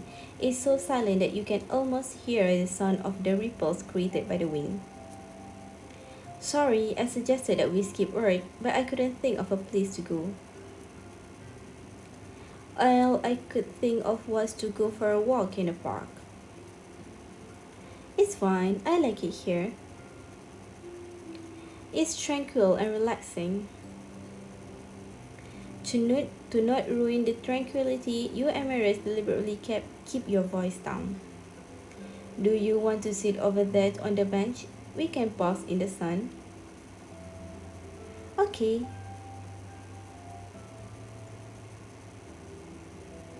What a lovely day! The two of you sit side by side on the bench. You feel mentally and physically rejuvenated basking under the sun's ray. You feel as though you're being lifted up gently by the soft clouds or cleansed by the sweet and clear mountain spring. Exactly, it's nice to skip work. You turn to him and gently smooth the wrinkles on his eyebrows. Stop frowning and just relax. The two of you simply sit on the bench in silence, but your hands are firmly clasped together. After a while, Marius sits up straighter and turns to you. He remains deep in thought for a long time. His face looks serious, but also relieved. Addison was right about one thing. I did want to donate the X1 alloy technology a long time ago. Jian was aware of that, and he was supportive of it. Marius' face looks softer when he's talking about Jian. Initially, we thought we'd only propose the donation plan to the board when the technology became more stable. You nod as an acknowledgement, understanding that it's the normal procedure when it comes to any business decisions. I just didn't expect Edison to do something like that, and that was why I had to expedite the donation plan. Fortunately, I'd done my research, and I was already well prepared for it. Otherwise, I wouldn't have been able to handle all the paperwork. Hearing what Marius said, you remember seeing a photo of Jian with the researchers. So Jian was already paving the way for a cooperation back then. Thinking about Jian reminds you of the conversation you and Marius overheard in North Dallas. Mr. Edison, I just want to pave the way for President von Hagen's return. Who knew you would go so far as to anger Mr. Marius? Mr. Marius may be young, but he's a member of the von Hagen family, so this isn't surprising. Was that Kenji? Should I ask Marius about this? You realize that you should just go ahead and ask him about it if you have any questions. Marius wouldn't want you making wild guesses either. Marius, who is Kenji? As you expected, Marius is not surprised at all by your question. Kenny, or at least that's what I call him. Speaking of the past makes a look of nostalgia appears on Marius' face. He's Jian's secretary, just like how I have Vincent. However, the two of them were very close. When we were little, the three of us, Jian, Kenny, and I, always hung out together. Kenny has always been like a big brother to me. That's why I'm especially familiar with his voice. Under the golden sunlight, Mary's expression is gentle, yet there is a hint of sadness mixed within. His choice of word is subtle, but you immediately understand what he means.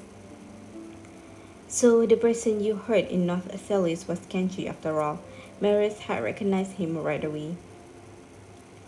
Was it because of Kenji that he chose not to walk into the room and expose Edison right away? He's like a brother to Marius, and he's an old friend of his brother's. Marius doesn't want to believe that he would betray them and do something like this.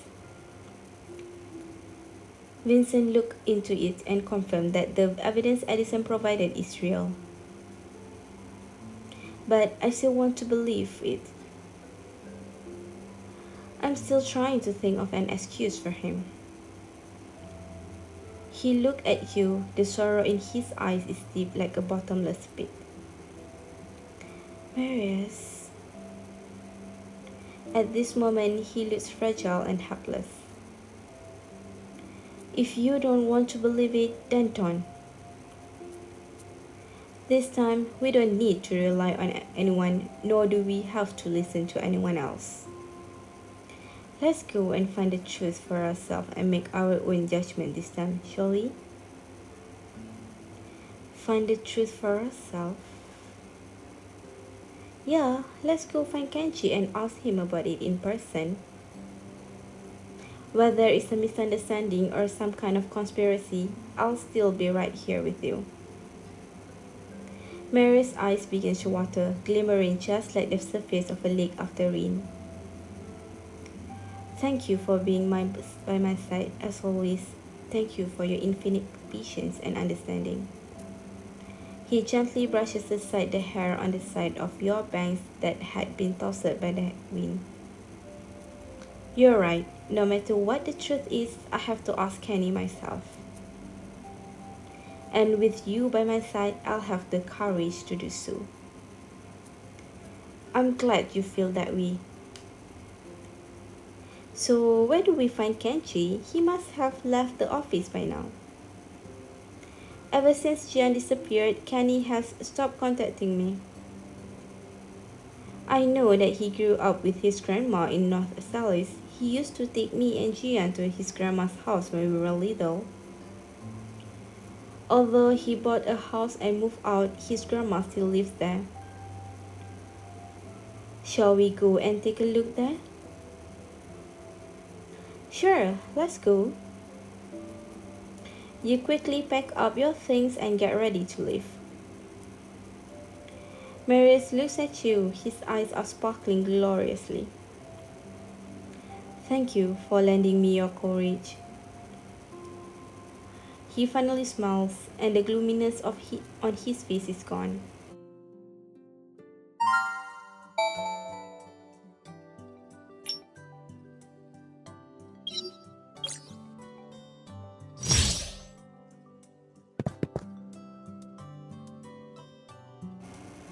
Tracing the path from his memory, Marius leads you to an old house. Not long after you knock, an old lady answers the door. The door opens and a hale and hearty old lady appears. Are you Marius? The old lady looks Marius up and down and speaks hesitantly. Yes, I can't believe you still remember me. Of course I do. You're such a good-looking kid. And look at you now. You're all grown up. She stretches out her hand and Marius immediately takes her hand. Granny Sienna, I'm sorry I haven't visited you this whole time. It's okay. Young people like you are always busy. And who is this? Nice to meet you, Granny Sienna. I'm Sharara, Mary's girlfriend. Oh, Marius has a girlfriend now. Oh, I shouldn't keep you standing there. Come in, come in. With one hand holding onto Mary's hand and the other holding yours, Granny Sienna drags the two of you into the house. House of Kenji's granny. Take a seat. I'll go get you both some water. Granny Sienna takes you into her house and is about to get you some water. Granny Sienna, let me do it. You should take a seat. Marius stands up and helps Granny Sienna. Yeah, let Marius do it, and we can have a nice little chat here. Okay. Granny Sienna nods and sits down next to you. When both of you are seated by the table, you finally get a moment to take a good look at the house. The house is old but well maintained. Still, you can tell that it has been through a lot. Granny, let me get you an electric kettle. Boiling water on the stove is pretty cumbersome. Marius fills all the glasses with hot water, testing the water temperature for Granny Sienna before he sits down. Why do I feel like you're acting even older than me? How are you young people these days becoming even nakier than me? Kenji is like that too. I don't know why he's so worried about me. I've been living here all by my life. Hearing Granny Sienna mention Kenji, you and Marius exchange glances. Does Kenny come to visit you often? He does. I know he's busy and I've told him not to come, but he still does anyway. He bought a new house and asked me to live there with him, but I didn't want to. I've lived here all my life and I can't get used to those new houses. I insisted on staying, so Kenji still often visits me here. Oh, right. I hope your brother's doing well. Yeah, he's doing fine. Granny Sienna holds Marius' hand with a kind smile on her wrinkled face. I still remember the first time I saw you. You were still a little runt. You were always running around stealing Kenji and Jian. And now look at you. You're much more taller than Kenji. How time flies. The little kid who used to sit on the ground with a runny nose has become the boss of a big company. Runny nose? You peer at Marius, seeing the expression on his face, you know it's true. Not really. I think I was just crying. I remember you used to wear an expensive little suit, but you always wipe your nose with it. Granny Sienna! Marius looks at Granny Sienna, hoping that she will stop, but she's deeply entranced in nostalgia. I remember now. I still have some old photos. Young lady, are you interested? Of course I am. Sure. Learning more about your childhood is beneficial to our relationship. Granny Sienna stands up and staggers toward her room. Soon she returns with a photo in her hand. This is it. You quickly take the photo while Marius reluctantly pours everyone a glass of water. He's so cute. Unlike what you'd expect of little Marius, he looks a little clumsy in the picture, but for some reason, little Marius, with tears welling up in his eyes and a red nose, looks extremely adorable. A teenager in a black t-shirt is kneeling down, wiping the tears for Marius. The corners of his lips are curved upward into a caring smile. Little Marius tilts his head to one side proudly, showing a reluctant face. They were playing hide and seek. Marius couldn't find Jian, so he sat on the floor and threw a tantrum. Kenji was trying to comfort him, but he was really stubborn about it. Is this Kenji? Yeah, Kenji wasn't so distant back then. Granny Sienna is still talking, but the young man in the black t-shirt in the photo has completely captured your attention. The caring smile on the teenager's face vaguely resembles the one in another photo. So in the photo back then, in the office, the person next to Jian was Kenji. You already had a vague hunch when you found out that Kenji was Jian's secretary. But Kenji has changed so much over the years. In the old photo, Kenji was radiant, like a ray of sunshine, but nowadays he appears cool and distant, like a snow-capped mountain. If you hadn't seen this old photo, you would have never been able to associate the person in the group photo with Kenji. So that's why I found him familiar the first time I met him at PAX. I guess I must have seen his face in the photo when I was going through the evidence pile. And the photo of Kenji and Jian at the Salus Medical Research Institute shows that the X1 alloy is the first joint venture between PAX and Salus Medical Research Institute. But Jian and Kenji had already been to the Rehabilitation Engineering Laboratory at Salus Medical Research Institute a long time before that. If this isn't a coincidence,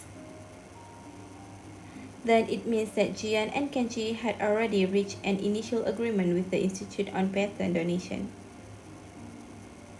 Kenji was aware of the patent donation.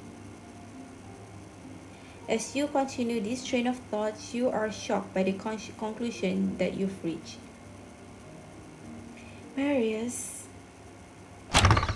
As you are about to tell Marius your discovery, the door opens once more. Granny Sienna gets up in surprise and the smile on her face grows even wider. Kenji, look who's here! A man in a suit is standing at the door with a serious look on his face. It is the same Kenji that you met at the bar before. Mr. Von Hagen, I didn't know you were here. Kenji sits down at the table. His tone is cool and skeptical. His current appearance and attitude towards Marius are in complete contrast to Kenji in the old photo. I'm here to see Granny Sienna. Thank you for your kindness. You've seen her. Do you need anything else? Kenji's face clearly spells rejection. He seems unwilling to communicate with either of you. Kenny? Kenji's arrival has made the situation extremely awkward.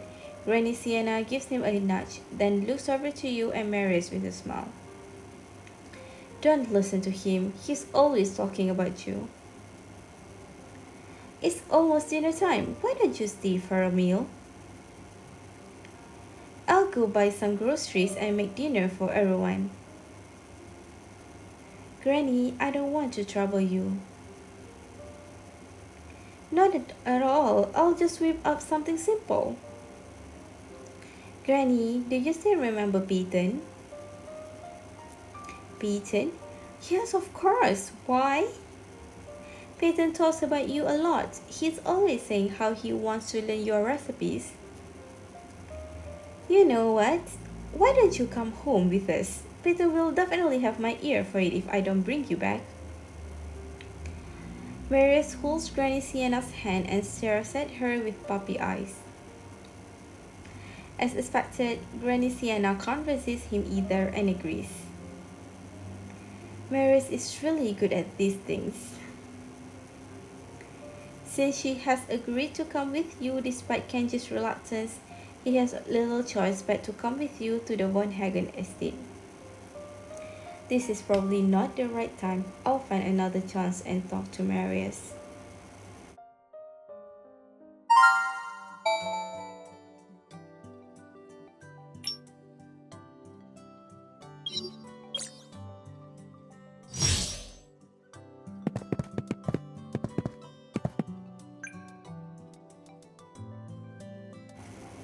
Back at the Von Hagen estate, Peyton isn't too surprised about the crowd.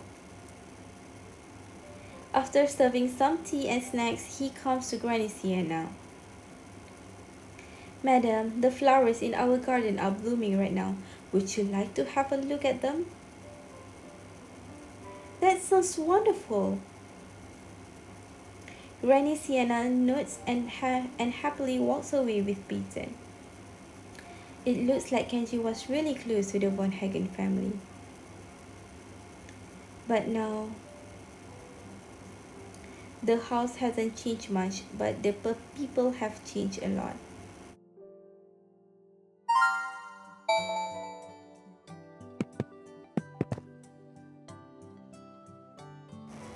After Granny Sienna leaves with Peyton, the atmosphere in the living room becomes stagnant. Everyone remains silent. Kenji lowers his head and quietly sips at his tea. What is he thinking of? Granny Sienna brought out some old photos of us back at her house. We were playing hide and seek back then and you were comforting me. I didn't know someone took a picture of it. Briefly, Kenji's hand freezes in midair. The expression on his face changes slightly, but he's back to acting like a stranger again almost immediately. Only Granny would keep those old photos. I've long forgotten about them. Have you really? Jian took that food picture. Marius is stirring his tea with a teaspoon, and his face appears indifferent. Right now, Marius is no longer the young man who tried to act cute in front of Granny Sienna, but a company president who is as sharp as a blade. Mr. Von Hagen, may I ask what you are trying to see? Addison told me everything you did behind the scenes. You convinced him to send those anonymous emails and to disclose the press conference date to Crimson. Addison kept all the evidence and submitted it to the board. This is currently being investigated by the board now, and if it's true, you wouldn't need me to tell you about the consequence, do you? I see. Kenji puts down the cup. There is a crisp clinking sound when the porcelain comes in contact with the coffee table. So, Mr. Von Hagen, are you here to make me confess, or do you want me to beg for forgiveness? I don't want you to beg. I know you are not that kind of man, and I have no reason to want that. But don't you think you at least owe me an explanation? What do you want me to explain, Mr. Von Hagen? Don Edison believes that it was you who manipulated him into committing those deeds. He seems to think that I sent you to set him up by approaching him and persuading him to leak corporate information. But I know full well that I did not such a thing. Why did you do it, Secretary Kenji? What is your motive? Huh, do you really care about my motives? As PAC CEO, I don't care, but as Jian's brother, as Marius Von Hagen, I want to know why you did those things. Because I think you've crossed a line. Kenji normally appears quite stern, but his expression turns even more terrifying when he's serious. If it wasn't for Granny Sienna telling you that the boy in the photo was Kenji, you would find it hard to believe that this man before you is the same person. You are gradually gaining control of PAX and trying to make everyone forget about Jian's existence. I will never allow that to happen. Oh, in other words, are you trying to reduce my influence? Marius pauses for a moment and fills up his cup of tea. If that's the case, why did you use Don Edison as your fall guy?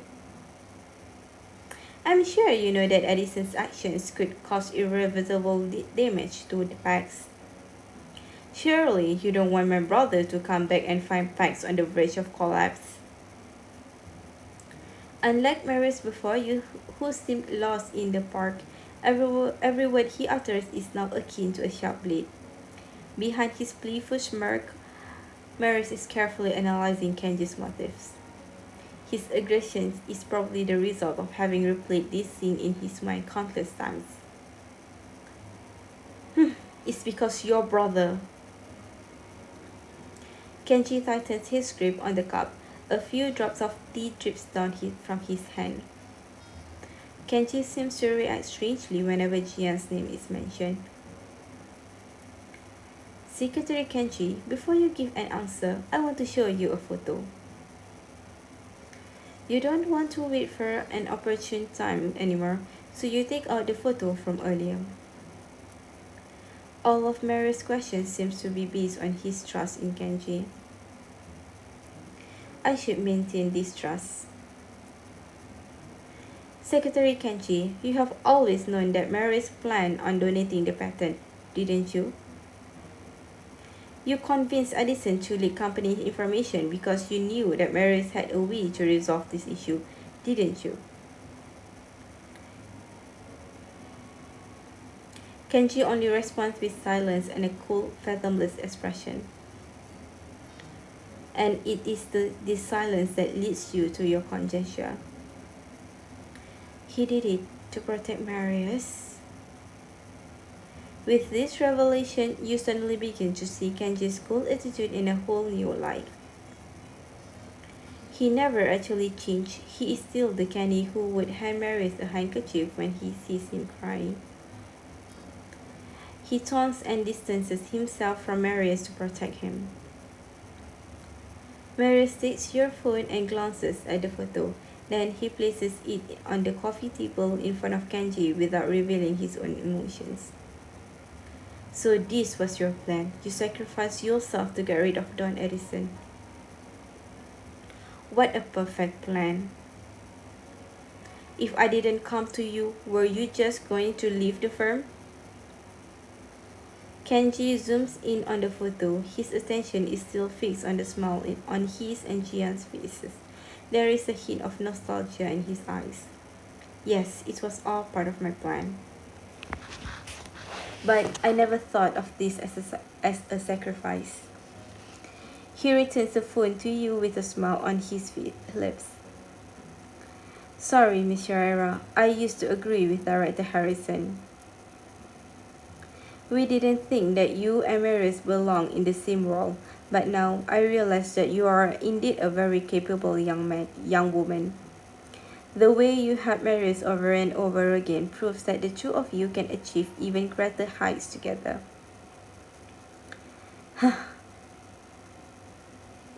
Marius sneers. This is the first time you've seen him like this.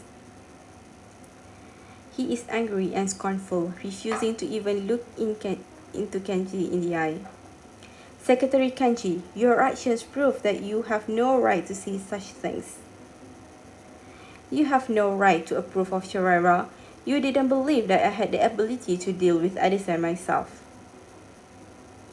This is the first time you've seen Marius act so aggressively. He is even worse than he was at the board of directors meeting. Other than anger, his eyes are also filled with disappointment. Kenji shakes his head like a big brother who is proud of his baby brother. No, I knew you were capable. I knew you could do better. But this is the only way to save you from harm and keep your hands clean at the same time. You don't like being manipulative, so I took care of it for you. In this entire saga, you and Pax are the biggest victims. But from now on, no one will dare underestimate you. Marius is outraged by his words. He suddenly stands up and grabs Kenji by the collar, completely overpowering him. Shut up! Don't make me punch you! You've never seen Marius lose control like this. His body is completely tense, like a leopard ready to pounce. Marius! Worried that Marius might do something irreversible, you call out his name only to realize that your voice has also gotten coarse. I can manage my own company and reputation. I don't need you putting yourself on the line, and I especially don't need anyone to use my brother to fight for my rights. Marius' voice trembles and Kenji's tone softens. Marius, you really have grown up. To me, you are still that little Ran who was always following me and Jian. What kind of brother would I be if I didn't protect my sibling? I don't know what happened to Jian to make him leave the country and throw away his career at Pax. But I'm sure that since he's not here, then I have to take on the responsibility of a big brother and protect you on his behalf. All of a sudden, you are reminded of the photo Granny Sienna showed you. In the photo, there is the crying toddler, the teenager dressed in black comforting the boy, and Jian tenderly watching the scene behind the camera. They've never changed. They are still the big brothers who cares about their baby brother. In their eyes, Marius will always be that little boy running around in their shadows. Protect me. Upon hearing Kenji's explanation, Marius lets go of his collar. With a melancholic smile on his face, he takes a few steps backwards but accidentally knocks a teacup off the coffee table. The sound of the teacup smashing on the floor is sharp and loud, making you cringe. What's going on? Drawn in by the sound, Granny Sienna hurries over to Kenji's side. Kenji shakes his head and pats her on the back of her hand to reassure her. I knew that Edison would drag me down with him no matter what.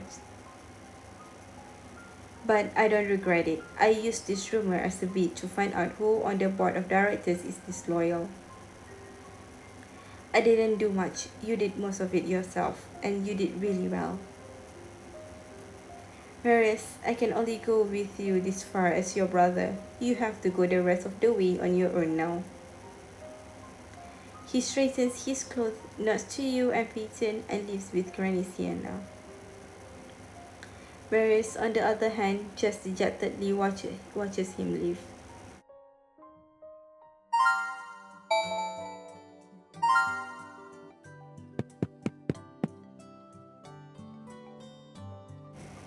Marius stands there, hanging his head slightly, only his fists remain tightly clenched. Marius, he must be feeling confused right now. With this in mind, you squat down to begin tidying up. Miss Herrera, allow me. Peyton, who is back from seeing the guests off, stops you. You have something on your mind. You'd better leave the cleaning up to me in case you hurt yourself. Peyton quickly cleans up the mess on the floor. He glances at Marius before leaving. I know you must be feeling horrible right now, but Master Marius, he... Don't worry, Peyton. Marius has me. Peyton is right. You are the only one Marius has right now. Good. I'm glad you're here.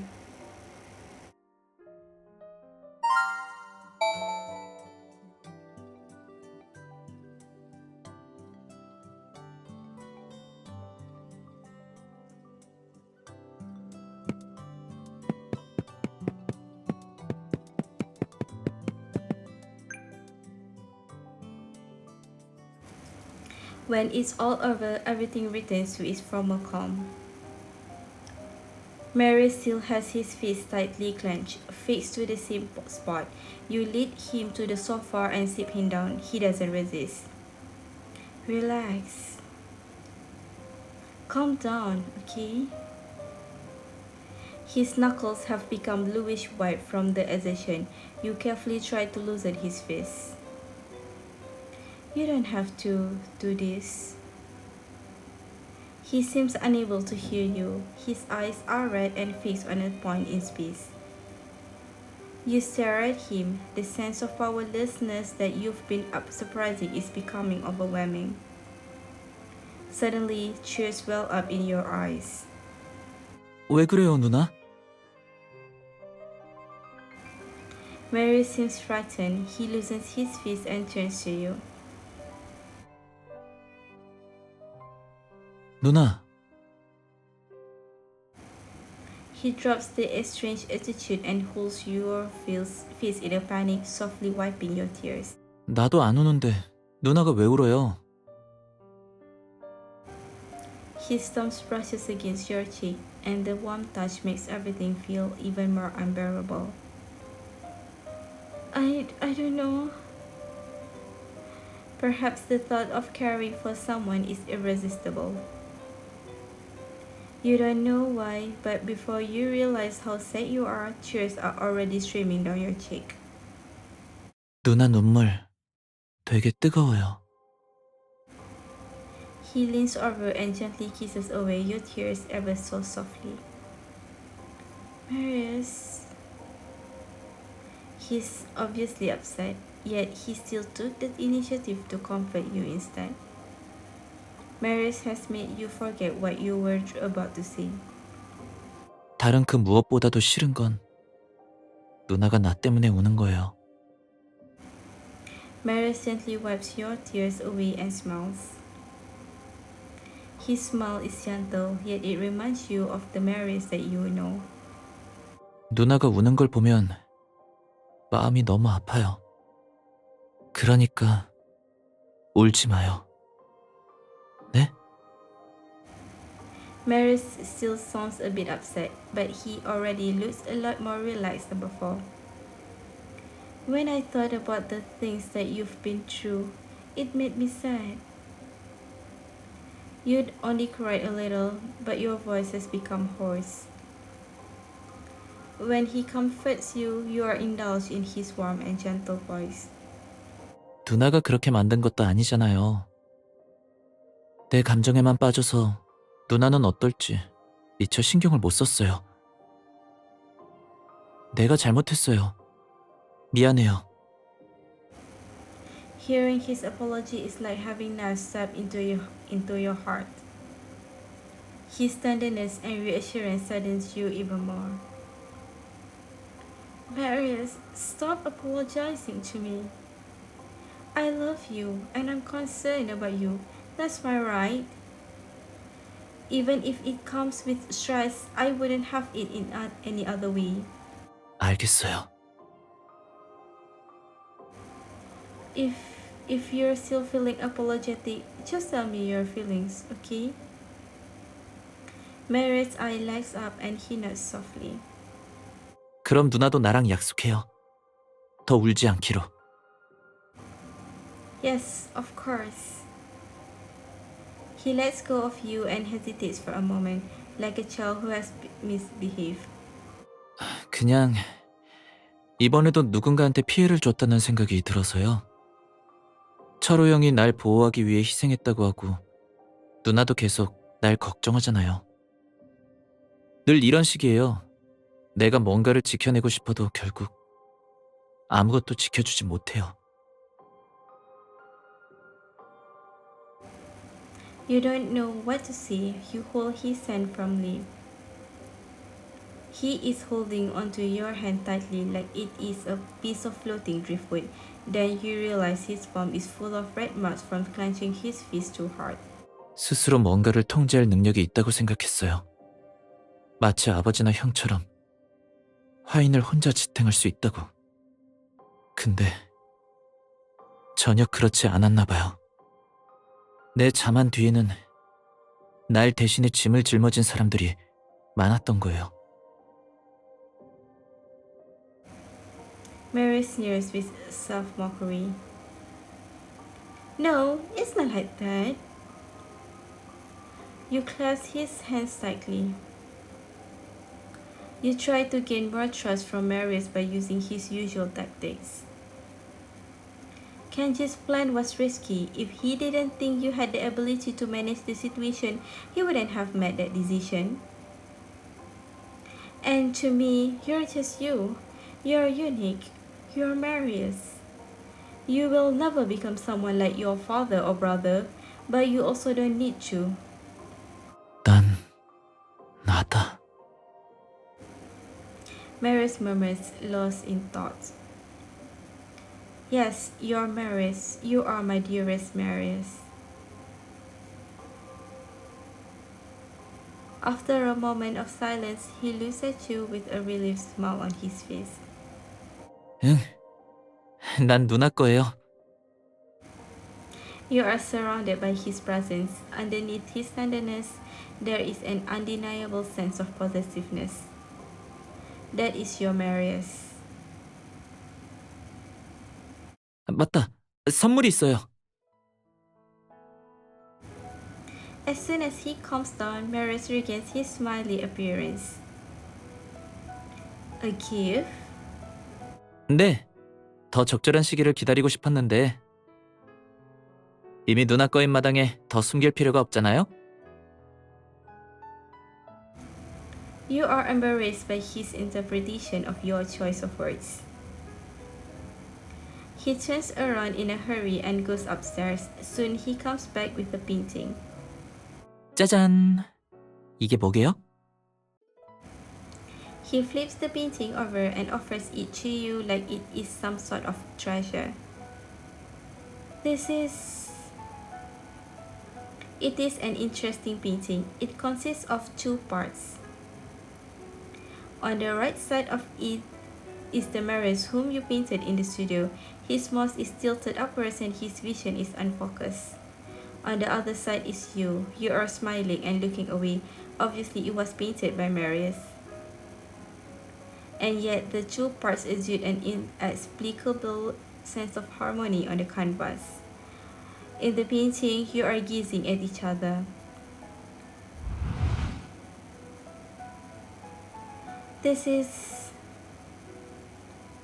Marius picks up a brush and does something to the eyes. He frowns slightly. I have no idea what went wrong. I painted this piece on you, but I can't seem to get the eyes to look straight ahead. So that's why you couldn't get him to focus straight ahead, no matter how you painted him. Because Marius wasn't looking at the canvas, his focus has always been on you.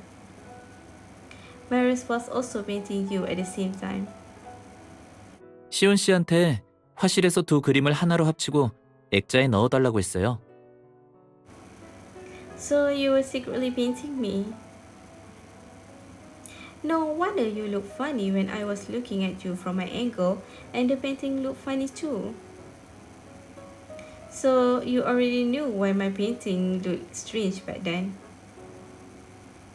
But you didn't tell me and just let me doubt myself the whole time. 그때 말했으면 지금 이런 깜짝 선물을 할 수가 없잖아요. Marius flashes you a cheeky smile proudly. You find that very cute. Marius. You rub Marius into your embrace and press your fist tightly against his chest. Thank you for the surprise. He is stunned for a moment, but he soon hugs you back tightly. 미안하단 말은 안 하기로 했으니까 누나도 고맙다고 하지 마요. 알겠죠? Sure. You feel extremely safe when you are holding Marius around his waist. You then realize how attached and dependent you are on him. 누나가 있어서 참 다행이에요. 누나, 정말 좋아해요. 진짜로. 누나를 만나기 전까진 내가 모든 걸 다 가졌다고 생각했어요. 그런데 누나를 사랑하고 보니까 누나를 가지고 싶다는 욕심이 멈추질 않아요. 내가 욕심이 많거든요. 그러니까 계속 내 옆에 있어줘요, 누나. His gaze is gentle and clear. You are almost intoxicated by the sight. Yes, I will always be by your side. To watch over you, be with you, and love you. Even before you realize it, he has always been the center of your focus. From now on, no matter how things change, your focus will always be on him. I will yearn for you just as much as you yearn for me.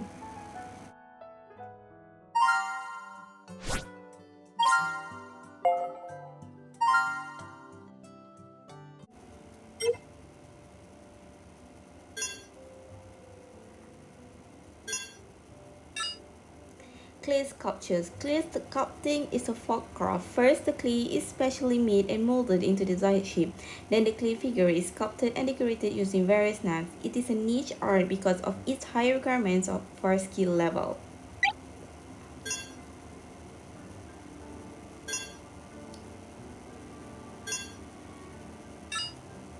Stellus Medical Research Institute. Stellus Institute for Basic Medical Sciences, commonly known as Stellus Medical Research Institute, consists of several departments, including medicine, pharmacy, biology, and other disciplines. Among them, the Rehabilitation Engineering Laboratory enjoys a good reputation in the country and abroad, and its scientific research is leading the world.